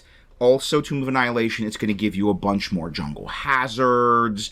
It's going to give you, like, poisonous plants. It's going to give you a bunch of weird animals if you want to bring in some of the weirder. If you want, like, a jaguar with snakes for a tail, or monkeys that can do sonic blast screams at you that make you confused, or, like, all sorts of... They're still that jungle animal. We're not getting into full-on, like, classical D&D monsters, but they are... still that they have them that more exotic, weirder, more magical D&D flavor. You want pterodactyl people that are swooping down and stealing your stuff from your canoe and everything. And it's got some more wilderness, like survival supplies, and just this is the big like jungle explorer survival campaign they've done for 5e. So it seems like I absolutely, if I were thinking of doing a big CNE game, I would start with that as a base, and if nothing else, pillage it for like hazards and monsters. Nice. So, although there are multiple iterations of the Jungle Book, there's various books, various movies, various live action movies, we are really sticking with the one, but we do always have those variations of how we do this for younger players, how you do this for older players. And younger players is really easy because we even have that kind of, we're using the live action remake as the baseline and make the animated movie the baseline. Yeah. If you haven't seen the live action movie, we highly recommend it. It is grittier and more violent than the animated movie, like Aquila Dice. Right. I don't remember our son, we mentioned our oldest loved the animated Jungle Book. It was his favorite movie that he watched every day for a while. And when we tried watching the live action with him when he was like 6, it was too scary for him. Yeah. It is PG rated, it's kid friendly, but it is not the aging down version. The animated movie is the aging down version. In the live action movie, there's much more like the fights are biting. Yeah. There's sometimes blood. We see Mowgli get scratches and scars. When like Shere Khan swipes him, he has scratches on his chest. And that's perfect for your average, I think, like D&D 5e game, like violence level. Like that's what you want. You won't see anybody gushing blood, organs dangling out. This isn't a Sam Raimi movie. Aquila gets thrown off a cliff. Right, that's all. You don't see his body. It's a Disney death. But for aging down, as we mentioned, for our son, we have this specific thing. It's use the movie as the baseline. Even the violence in the movie. It's a good aging down violence. It's much more chases. It's much more smacking. It's much more cartoony. Like Shere Khan swipes at people, but you don't see like scratches. Yeah, you can imagine he's just hitting them with his paws, not clawing them. I don't think we see anyone bite anyone except maybe someone like bites someone's tail at some point, but it's very silly. Yeah.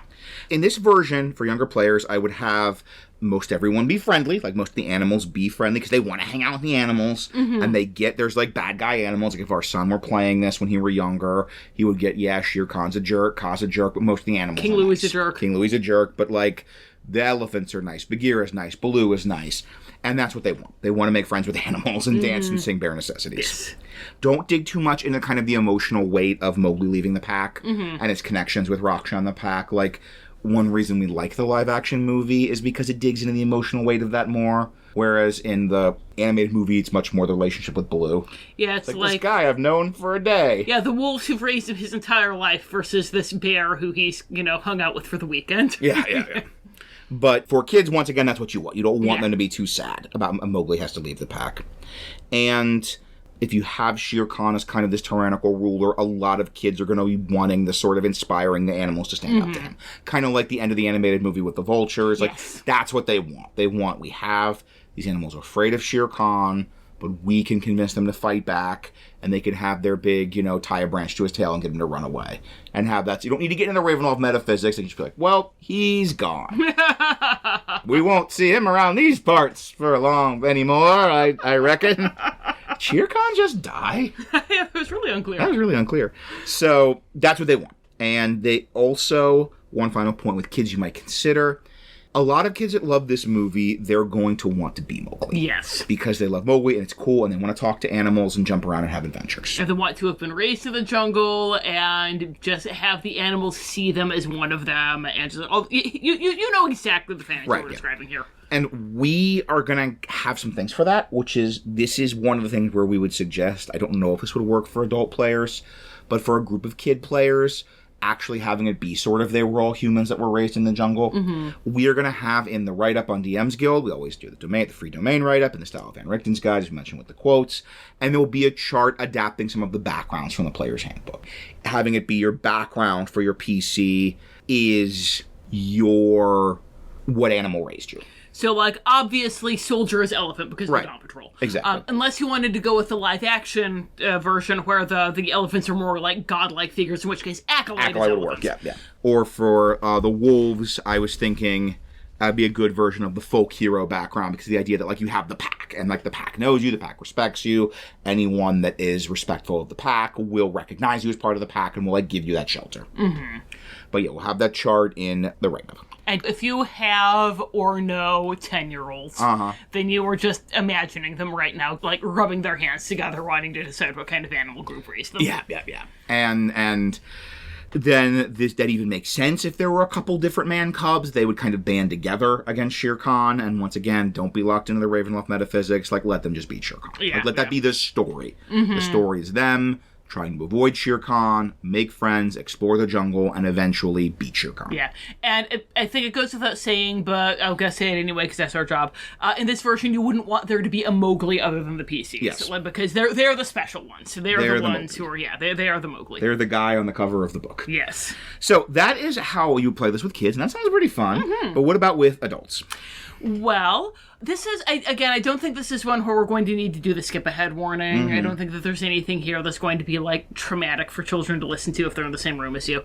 We've mentioned Princess Mononoke multiple times leading up to this, and this is where we're really going to be digging into that because aging up is where you would want to kind of get into a more morally gray story and kind of be getting into that sympathy with Shere Khan of the environmentalism. Shere Khan's not doing it for environmentalist reasons. This is total tiger greenwashing going on here. But there is that resonance there that you can bring in. That a Dark Lord, it's such a useful villain thing to have. Because, a Dark Lord can have sympathetic motivation. A Dark Lord can have understandable goals. But fundamentally, a Dark Lord is a bad person. Yes. And any action they are pursuing is ultimately for their own selfish, their own interests, their own desires, their own flaws, and their own selfishness. Ultimately, in the series finale, Walter White will admit that he did not do it for his family. Exactly. He did it for him. He did it for him. And a Dark Lord, in the end, is always, I did it for myself. Yeah, and that's what Shere Khan is doing. He's doing it for himself. But if you wanted to have, again, kind of that grayness, kind of, and especially I think there is a lot of power in the idea that Shere Khan created kind of a more aggressive man village when before it was just, perfectly nice people.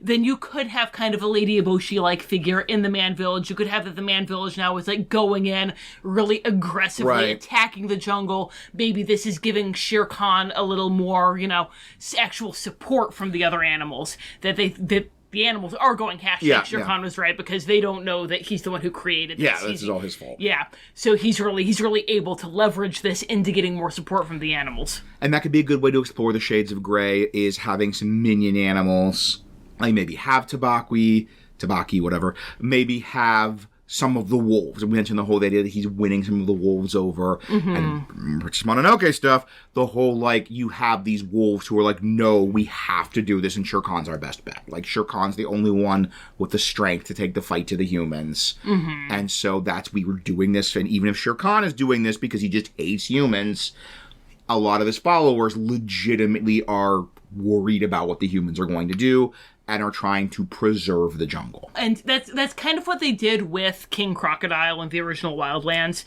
that King Crocodile was able to leverage this legitimate grievance against the humans to, trick all the animals, basically, into making him their king. So you could do something like that with Shere Khan. Once again, I would just make sure that it's as long as everything was fine until Shere Khan decided to be all Shere Khan. Speaking of Princess Mononoke, another way to take this for aging up is having, feral Mowgli. Make Mowgli much more San. Tom did not know the exact illustration I was talking about. Some of you will. There's an illustration in Scary Stories to Tell in the Dark. I don't remember which volume. Archer generational bingo card reference. Little girl who was raised by wolves. Some of you just got that real clear mental image right now. Do that. Yes. You can have it be much bloodier, again, this is one of those things where the aging up is doing the opposite of the aging down. We said with the aging down, you want to have it go from the claw strikes to the batting people in the face with the paws. Do the opposite of that. Do the claw strikes. Do the claw strikes. Do the man alive, someone who had been devoured by a tiger would look real bad. You could have there be, we talked about all of the ruins with the Lost City, the Lost Temple, all that other stuff. You could have there be more recent ruins. Maybe there was more than one man village. Yeah. And then Shere Khan got to him. Like the one we see in the live-action Jungle Book, there's a stream, and there's a bridge, and there's a bunch of, torches set up and a big fire. And this is very much, you can see the kind of defenses they have. That there is this very clear border. Yeah, fortifications. And maybe there used to be more villages in other parts of the jungle, and this is all that's left, is this one that's very defensible. And this one that's much harder for Shere Khan to infiltrate. Yeah. So you could have your PCs come across these other villages. Mulan style, yeah.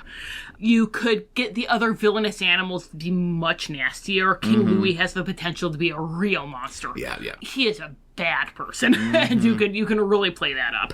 The other thing, this is kind of what we had talked about this with Arendelle, really playing up the survival horror. Yeah. Like Arendelle, this is kind of the horror of the environment, the horror of nature. Get really strict about tracking things like food and water. Right. And making sure that the plants are edible.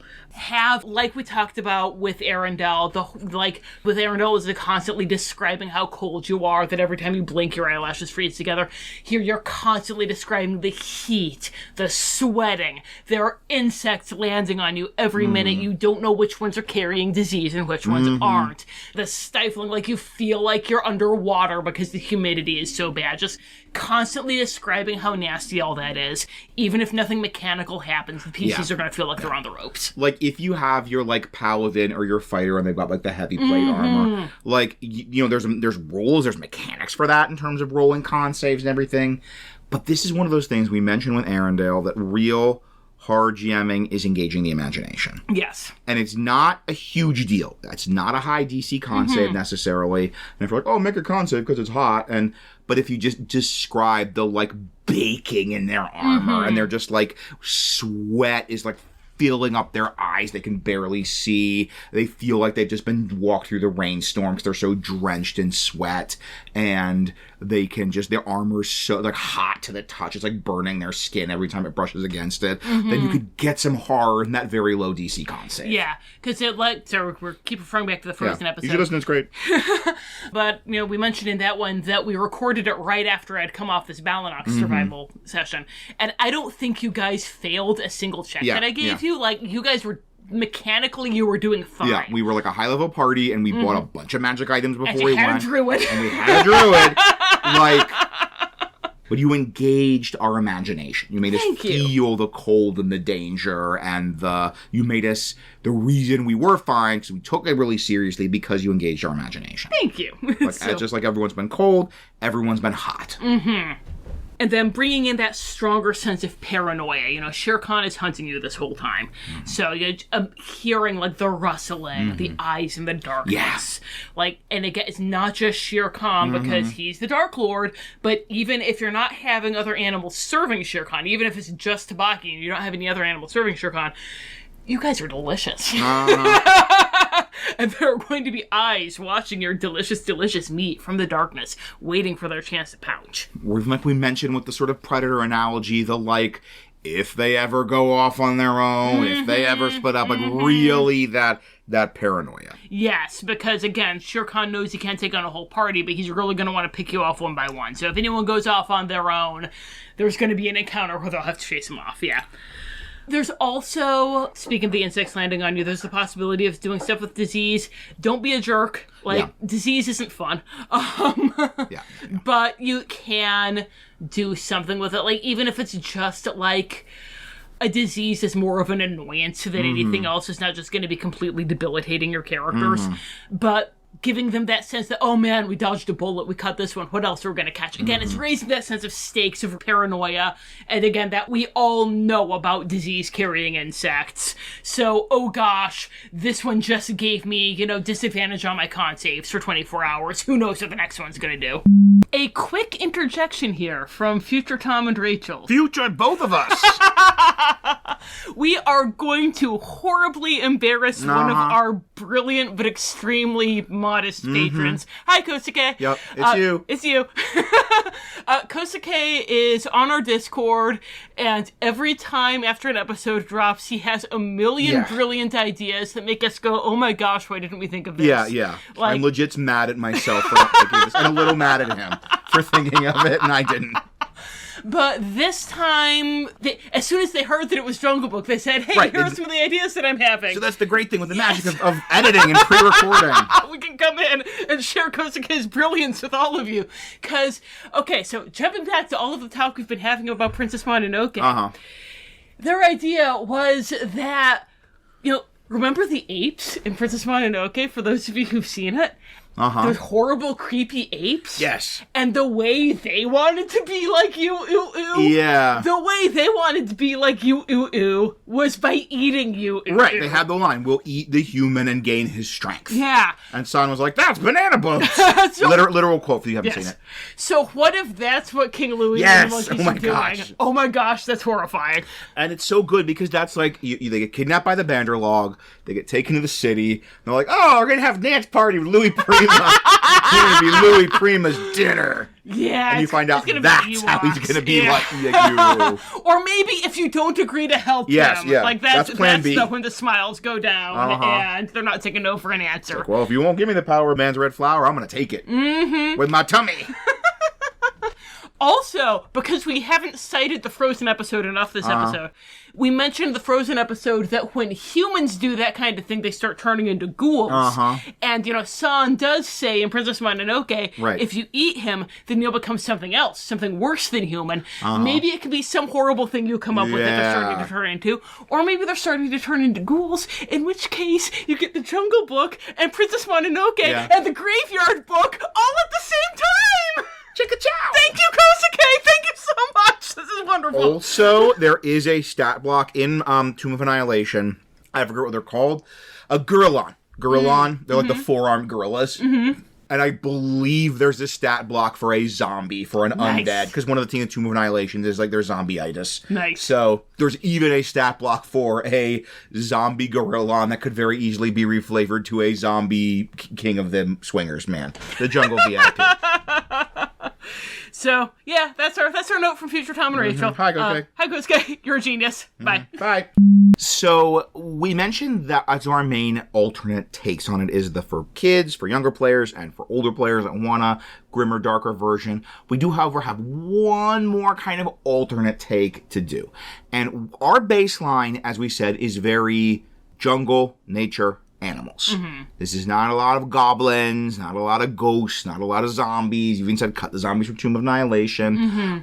But if you want a little bit more of that classic capital M monster D&D flavor, we do have some possibilities. Yes, or even if you want to do a longer campaign in the CNE and you think that the animals are going to get old, then there are some ways to bring monsters in. And that's if you go into Indian mythology. Like, seriously, Google Hindu mythology monsters. Yeah. I found some great things on the first page. We'll put like a link or two in the show notes, and we'll also put a link or two in the DM Skills write-up. Yeah, of just some monsters that are really easy to reskin.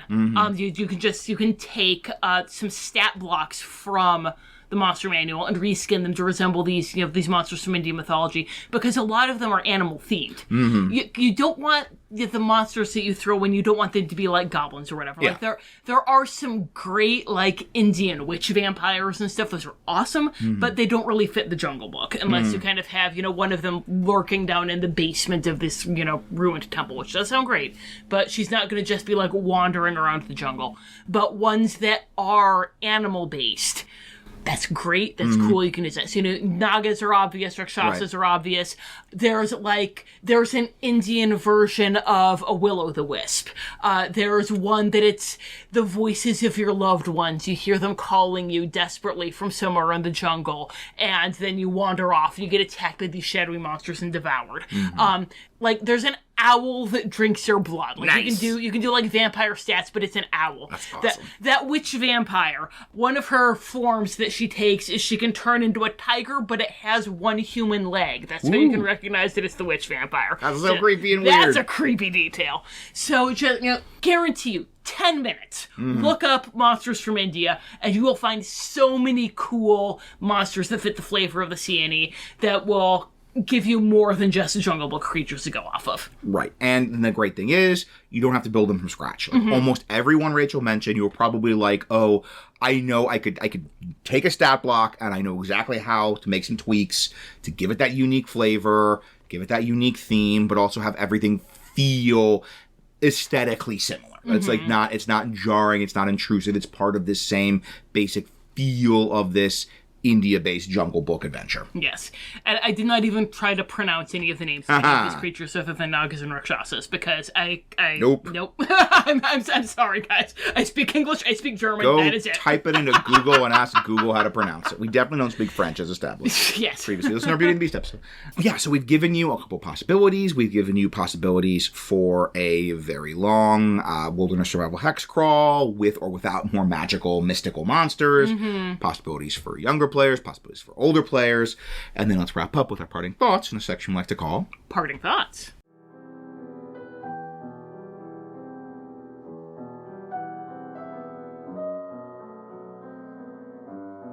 So the first thing we like to talk about in parting thoughts is the genre of horror for this domain, and we're both smiling at each other. And, because I know exactly what Tom's going to say next. If this is your first time, then this is from Van Richten's Guide to Ravenloft. It's, as we always say, one of the best sections. They take different genres of horror. They talk about what is the sort of core fear, what are the aesthetic signifiers. It is super useful if you are running any kind of horror gaming to identify the genre and look at their advice. And so we always like to also have the genre of horror, and I didn't full-on write it in the write-up already. I wasn't that presumptuous, but slasher. Slasher. It's slasher. It's slasher. Yes. I cannot even think of really another one. It is slasher. With all the survival tropes, kind of the closest to disaster, but disaster's the wrong word. If it were called survival horror instead of disaster horror, then absolutely that would be the other one. And, again, a lot of the tropes, a lot of the idea of, desperately trying to scrabble out your survival in this blasted landscape, except it's not blasted, but it's very hostile. Right, yeah. But they call it disaster, and it's not disaster, so just slasher. Yeah, right. It's everything we're saying. You're being stalked. You're being hunted. Eyes in the dark. You're being lured away with the sound of your loved ones. You are being, if one of you separates, then you get attacked. If, it's night and you don't post proper watches, you get attacked. This is all like Jason Voorhees stuff. Yeah, this is the Predator. We keep invoking the Predator as the story you're doing. That's really a slasher. And it's got elements of survival horror, but, it's slasher horror. So, what kind of game is suitable for the setting? There are some settings, some domains like Barovia, like Darkon, where it is you could do an entire years-long campaign. There are others like Valachan, where it's really like one core adventure, or Odier, where it's one core adventure. And this is one of those ones, a lot of times with these Disney movies, because they're very narratively focused, I tend to come down on the side of there's one real story to do here. This is like a mod that has a domain, not a domain you set a campaign in. But this one, no, absolutely, you could do years of hex crawling in the CNE. It depends on what kind of GM you are, because, we are very, we really like the politics and the intrigue and the, character interactions and everything. And so for us, this would be a fun break for a month or two, and then we would go back to Borka or wherever. Right. But once again, if you are that GM who just loves Tomb of Annihilation, loves making your maps, loves making your encounters, all of that stuff, this is the domain you have been Absolutely, yes. This is it. This is the Disney movie you want to live in. Yeah, we would do, kind of what we mentioned is the core story. You go to the Man Village, you have some kind of goal in the jungle, whether it's treasure in the ruins, whether it's finding Mowgli, whether it's getting a tiger skin. You go in the jungle, you tango with Shere Khan, you fight Shere Khan, you run from Shere Khan, you get your goal, you go back to the Man Village. But as we said, that's not that we're both saying here that's our take on it. You absolutely, this is a domain that could support an entire years-long campaign. It could be like the Hex Crawl. For those who are familiar with the West Marches style campaign, of all the domains, this is the one that could most support that style of campaign. You've mentioned that multiple times, and once again, there are no Strahds in it, so I'm not familiar with it. So please, I am the Dante here. I am the stand-in for our listeners who do not know what this is. So, I'm not an expert on this, and I've never been in one of these games, but I've read about them and I've looked at them. And my understanding is a West Marches style campaign is it's a campaign that's designed for you have a very large group with very sporadic attendance of any individual player. And the idea is you kind of have a home base, and then you have a large map that's kind of a community, like a wiki type thing that everyone has access to. And whatever, it's very player driven. It's like, okay, whatever people are free Thursday night. They show up. Their PCs are the ones that are available for that night, that day. Everybody else off doing other stuff. And they have this map, and they choose where they want to go explore. They choose, we know there's this witch in this tower, and we want to go, fight her. Or we want to go see what she has. Or we've heard there's this caves with a bunch of valuable gemstones. Let's go do that. And the idea is you do all the prep beforehand. You basically prep the entire map. And it's almost like your sort of old school video game of it's just sort of you go to a landmark and hit encounters. And yeah, it actually is very like Gloomhaven that you mentioned. It's very much if you had Gloomhaven, but you had a rotating cast of people. Yeah. And so the GM has prepped kind of the whole map with all the encounters, and they have their tables, and they have their landmarks. And the big thing that the players are always doing is filling in the map. They're always going and exploring and filling in the map.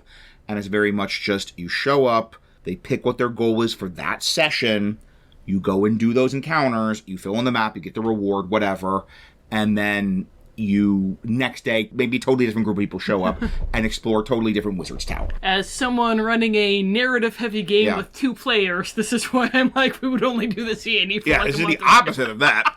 But that sounds like a really fun style of game, and if that's a style of game that you're running, then this is perfect for that. Yeah, you have the Man Village, that's your base. You maybe have a little bit of internal politics going on, a little soap opera. Who wants to marry who, what jerk rich guys trying to get what nice, whatever. Steal credit for whatever you brought back from the jungle. Right, yeah. And then you have this blank map, and you are exploring, filling it in, finding ruins, finding sources of good berries, finding sources of water. And you always have that omnipresent threat of Shere Khan. That's the great thing with this. It's not just a wilderness And the map, you also have a set of recurring NPCs you can be running into. So, you run into Bagheera, and he's really snarky and British to you. Or you, run into Baloo, and everybody has a fun time, and you all get drunk together. Or he tries to, con you into helping him get honey. He tells you he's going to help you get whatever you want if you help him get the beehives and get honey. And you run into Cod, you have to deal with his Cod nonsense. You don't have time for that. And you always have that omnipresent threat of Shere Khan. There'll always be that edge of, if you're in the jungle overnight, do you see those eyes in the dark? And do you feel yourself being hunted? And the longer you explore, the more you're going to be bringing his attention, because the more he's going to be interpreting it as you thumbing your nose at him. Yeah. Or even just he might be doing whatever. The more time there is oh no, Jackal saw us, and he's going to run off and tell Shere Khan. Mm-hmm. And so we got to get this done. We got to get out of here soon, because in a matter of hours, Shere Khan is going to be coming toward us. Mm-hmm. So yeah, there's so many possibilities. We would do the one story. It's our more personal style, but we know there are tons of people who have a different personal style, and this is the perfect. It's Disney. It's got NPCs, It's got sort of landmarks, It's got Shere Khan. Mm-hmm. It is perfect for you. You could run this for years. Yeah. Years and years and years. You could, even if you wanted, you could do kind of the opposite of what we were describing with Kalikari and have, bordering the domain, and have Kalikari be a pocket domain inside the sea. And that's occasionally the hex that you go to. You go to Kalikari. That's awesome. Speaking of Kalikari, Rachel, is there any way to, if I wanted to do the CNE, that I could connect it to some of the older 2nd edition or 3rd edition material? Yeah, as mentioned, 2nd edition has you covered. There was a 2nd edition domain that was basically them doing the Jungle Book. Mm-hmm. It was called the Wildlands. Instead of Shere Khan, it was a giant crocodile called King Crocodile. I don't think that he's deleted his Twitter account yet. If you want to go look it up, it was hilarious. And there was some really cool stuff in there. Kind of the idea with it was that there was the legitimate grievance against humans, and King Crocodile kind of leveraged that into all of the animals, tricking them into making him their king. Mm-hmm. And as the name suggests. Yes. And it was kind of like a Baldur from Norse mythology kind of thing, not from Baldur's Gate kind of thing, where he extorted a pledge of fealty from all of the animals so none of them could harm him, except he saw the fly as being beneath his notice. So it was this whole either humans are going to kill King Crocodile, or a fly is going to bite him and infect him with disease. Mm-hmm. And so there were flies everywhere, there was disease everywhere, that was a big thing. And it was much more, the jungle was much more hostile against you, because everyone did have this pledge of fealty to King Crocodile. So if you wanted to have it be more all the animals are attacking you, except other than Baloo and Bagheera and the wolves and the people who personally know and love Mowgli, they're all coming after you, then you could do something like that where Shere Khan has kind of that's fear-mongered and leveraged it and forced everyone to swear to obey him. There's the bit the vultures call him Your Majesty, and if you just make that official, he is. We've talked about him as kind of the ruler of the jungle, but this is very much ruler because of personal fear, personal authority, and this is just make it official. Mm-hmm. Also, one thing from the Wildlands that I love and is awesome and you could totally bring into the Jungle Book, even though it's not canonically anywhere, so that's why we're not bringing it until now. But there's an elephant's graveyard. Woo! Much like Lion King. Yeah. So it's full of undead elephants. Nice. Oh, that's awesome. I know, right? That's awesome. And it's as long as only elephants come there, then the undead elephants, they leave them be, they wait for them to die and join the undead elephants, everything's totally fine. If any non-elephants go there, you're gonna get killed by undead elephants. Skeletons! You're gonna have to get stomped by skeletons. You're not going to get attacked by hyenas. You're gonna get attacked by undead elephants. That's super cool, and I love that. And there's absolutely no reason to not have an elephant's graveyard somewhere in the scene. Mm-hmm, mm-hmm. Speaking of the Lion King. We mentioned way back into the Lion King. Episode 1. Listen to it.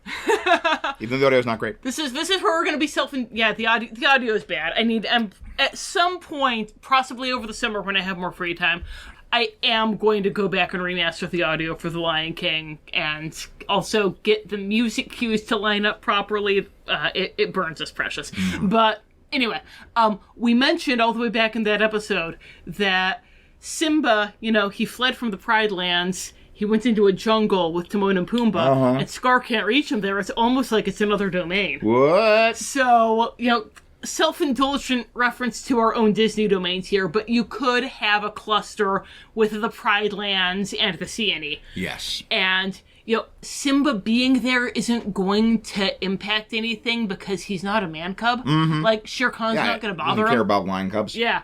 Especially if you wanted to use the Seeonee as an excuse to make the Pride Lands just be talking animals. Because, maybe a Leonin he would take umbrage at, but if Simba's just a straight-up lion cub, no way, he doesn't care. And just, if you're running this, how fun is the, 100 on the hex crawl is they meet a talking meerkat and boar and their little lion cub friend. Mm-hmm. And eating bugs. Like, your players are going to just have it. It's going to be a delightful session. And then they meet up with Baloo and they all eat bugs. Yeah. So this is just a wonderful way to have a little Easter egg. Mm-hmm. A little Disney Easter egg in your Disney Easter egg domain. Honestly, you've got Kalikari. Kalikari comes from Sri Raji, was the second edition one that had the Rakshasa Dark Lord. Mm-hmm. I don't know a whole lot about Sri Raji, I'll be honest. I presume it's a lot less culturally sensitive, and that's why they're revising to Kalikari. Yeah. But again, if you want to look up stuff, look up plot hooks there, and incorporate some of those, you can. But Kalikari and the Wildlands, those are our two pillars of but much like with Grey Vassal Decks, which you listen to, where you're like, we have Were-Rat domain, we have steampunk Victorian London domain, we have crime. This is like, we have Jekyll and Hyde. This is like, okay, we got a domain that's jungle, and we got a domain that's India. And put them together, and you get our domain. Yes. So to wrap up, let's talk about the strength and challenges of running the Seeonee. Strengths is really good. Yeah. It is, as we said, it's the best possible probably we will ever have for that particular type of Tomb of Annihilation style hex crawl, wilderness hex crawl exploration. It's got this really cool, evocative as the primordial wild. You get that if you're in the Jungle Book jungle, you're not just in like a place in India, you're kind of in the jungle capital J. You're in the idea of the jungle. Yeah. You've got the great things, you've got the animals, and you've got NPCs, and you've got the NPCs that are going to have this emotional connection with the players. This isn't just a fun talking bear. This is Baloo. Yeah. They're like having a scene with Baloo. This isn't just a snake. This is Ka trying to hypnotize them and eat them and saying, trust in me. And so this is also really, you have the Disney flavor, the reference to the Easter eggs, but even with the Disney flavor, this is like the horror of nature. You've got Shere Khan as that personification of the danger, the horror, the eyes in the dark, the nature red in tooth and claw. So in generally, there is this for a particular type of campaign, this is one of the best settings you could have. Yeah. Challenges. If you're not doing that particular kind of campaign, this is still going to be great for just a drop-in, but it's not going to lend itself to years and years and years of play. So if your party is really into the role play and the politics, there's not a whole lot here for them. You have to, again, it's this big map for them to explore. It's this big hex crawl. We don't have a map for you. Yeah, sorry. Other than the Tomb of Annihilation one. Yeah. So unless you want to use Tomb of Annihilation as a model, you're going to have to design your own. And I know for a lot of you, that's threatening you with a good time. But for a lot of others of you, you've already got a job. You don't need another job designing this jungle. Yeah. Like with a lot of wilderness survival stuff. Tomb of Annihilation. Like Tomb of Annihilation. Or Arendelle. Or my Valanox survival session. Having a ranger or a druid in the party is really going to affect how challenging this is. Yes. It's going to be anywhere from, if you don't have a ranger or a druid in the party, you might as well turn around and go home. Yeah. To, you're fine if you don't have a ranger or a druid, but if you do have a ranger or a druid, then you're going to be done with this in a week. Yeah, this is just like, the druid just does good berry a bunch, and you're fine. Yeah. And a lot of the sort of tension and horror you're hoping to have in this setting is out the window. Yeah. And if you do have a ranger or a druid, and you're all, already thinking about all of the ways you're going to try and nerf them to make this more challenging, that's a challenge in and of itself, because you don't want to say, this is the setting that should be your chance to shine, but I'm not going to let you be cool. Yeah. So, having it be kind of like what Tom was describing of the, that you are really well prepared, that the ranger or druid, their stuff really is working super well, and making the PCs feel that if you didn't have the ranger or druid, they would be so dead. Yeah. And as it is, they're barely holding on, but without the ranger or druid, they would be so dead.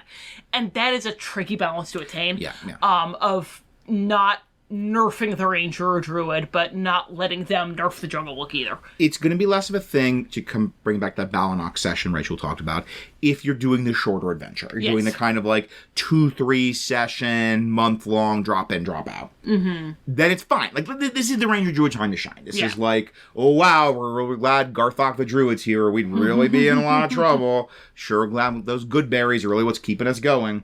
But if you wanted to do the years-long Hexcrawl campaign, then that is a big problem. It's like, okay, it's Garthok and his amazing friends. Yeah, right. Exactly, yeah. Wish I hadn't played a cleric with plate mail. The other thing, we mentioned this is a jungle slasher horror setting where you are being pursued through the jungle by this unstoppable killer. Yeah, if you've already done a big Valachan arc, then you're not going to be able to do this. Or if you're hoping to do one. Yeah, or if you're hoping to do one. It's just, it's too similar to Valachan. And, like, a lot of the flavor is very different, but the overall being the hunted horror through the jungle, experience, the horror experience, is pretty much exactly the same. But overall, like, this is a good one, this is and solid stuff. The great thing is a lot of the downsides are downsides for a particular play style. Yeah. Like our play style's downsides for us. But once again, if your playstyle is Tomb of Annihilation, is Wilderness Hexcrawl, then a lot of these aren't really huge downsides for you. And if you go in knowing that this is the game you're going, because if this is like you're doing a years-long campaign set in the CNE, then you're going to go in knowing that's the case, and if you have somebody who wants to play a ranger or a druid, you'll be able to sit down with them and explain the ways that you're kind of making them not OP. So they're going to go in knowing they're not going to feel betrayed that they try to cast Goodberry and you've done something to it to make it less effective, because you're going to have told them that you were doing that. Make the components consumable. Yeah. That's the classic nerf Goodberry for this kind of thing. Yeah. So, before we rejoin our narrator and find out which less hot and full of bugs place she's presumably going next, how can they share the enormous Hexcrawl roll chart they created? They're already creating as they listen to this, Rachel. Well, you can email us at wonderfulworldofdarklords@gmail.com. You can find us on Facebook or Tumblr at Wonderful World of Darklords. And between recording this and now, I finally figured out what was going on with Patreon, and so also we're Wonderful World of Darklords on Patreon. There's no 651 anymore. Woohoo! Also, the Patreon is the place to go. Hopefully it is there, and I'm not still editing it, but it will be the place to go for our Tower of Doom Book Club of Dread episode, because, boy howdy, it was impossible to make that episode family-friendly. Yeah, to be clear, this will be free. Yes, it is free. It is free, yes. It's all listeners, not just patrons. We're not taunting you. No. But if you were like, oh, it hasn't dropped yet, because it's not on their feed, we dropped a little teaser, or we dropped or will drop a little teaser about it on our feed. But the actual episode is going to be on our Patreon, because our podcast, it's on Amazon Music, and if you look for me on Amazon, then you're going to find my picture book and also our podcast, and I don't want my picture book being listed next to this raunchy book. Very aging up episode. My gosh. If you like the way we actually got a really good horror setting out of the flippin' Jungle Book, then I have adapted a couple of horror movies into DM's Guild Adventures, into one-shots. There, if you look for more by this author on the write-up link, or if you just search for Tom Kohler on DM's Guild, you'll find them. If you like the way we really thought about how if your Jungle Book-loving child, from personal experience, your Jungle Book-loving child might want to maximally enjoy this setting, this campaign, then we also have some resources on DM's Guild for running like spookier, more horror-themed stuff for children. And speaking of Rachel's children's book... Yes, speaking of my children's book and spooky stuff for children, I have a picture book, Mother Ghost, Nursery Rhymes for Little Monsters. It is exactly what it sounds like, 13 classic nursery rhymes rewritten to be all about Halloween. If you're more on the aging up side of things, then you can go to my website, www.rachelkohler.com, where you can find a bunch of the short stories I've written for adults, a lot of which are available online for free. Until next time, thank you for listening, and happy gaming.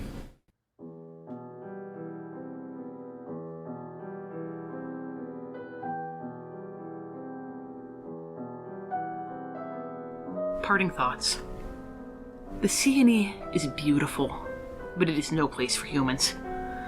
Other than Frollo's Palace of Justice, I have never had so strong a sense of not belonging in a place.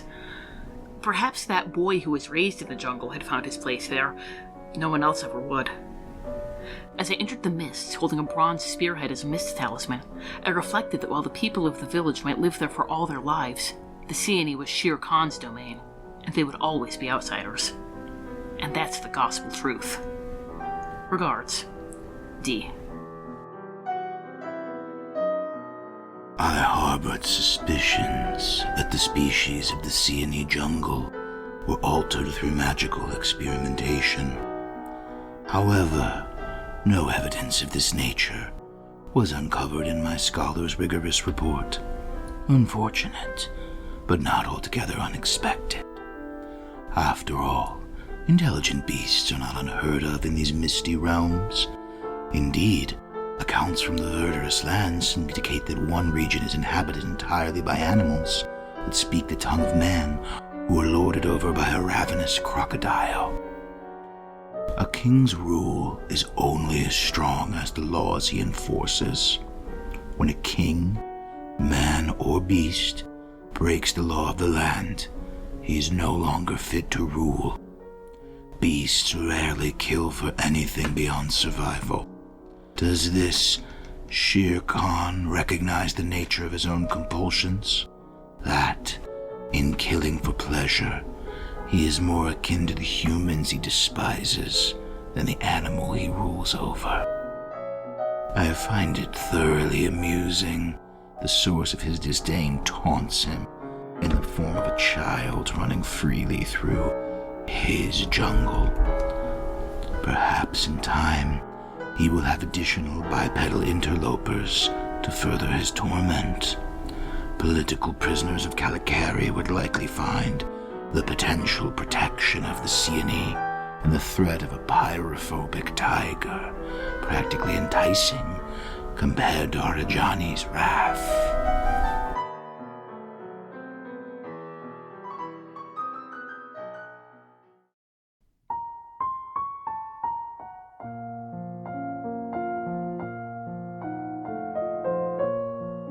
This has been The Wonderful World of Darklords.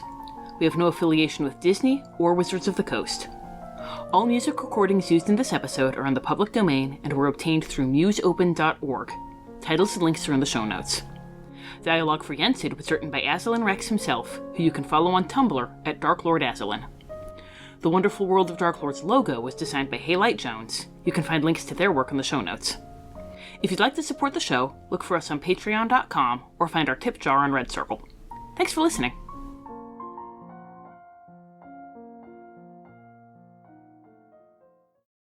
I was just laughing because I was thinking, I'm going to be working so hard on this book club of Dread. You should really reward me with a fiefdom. I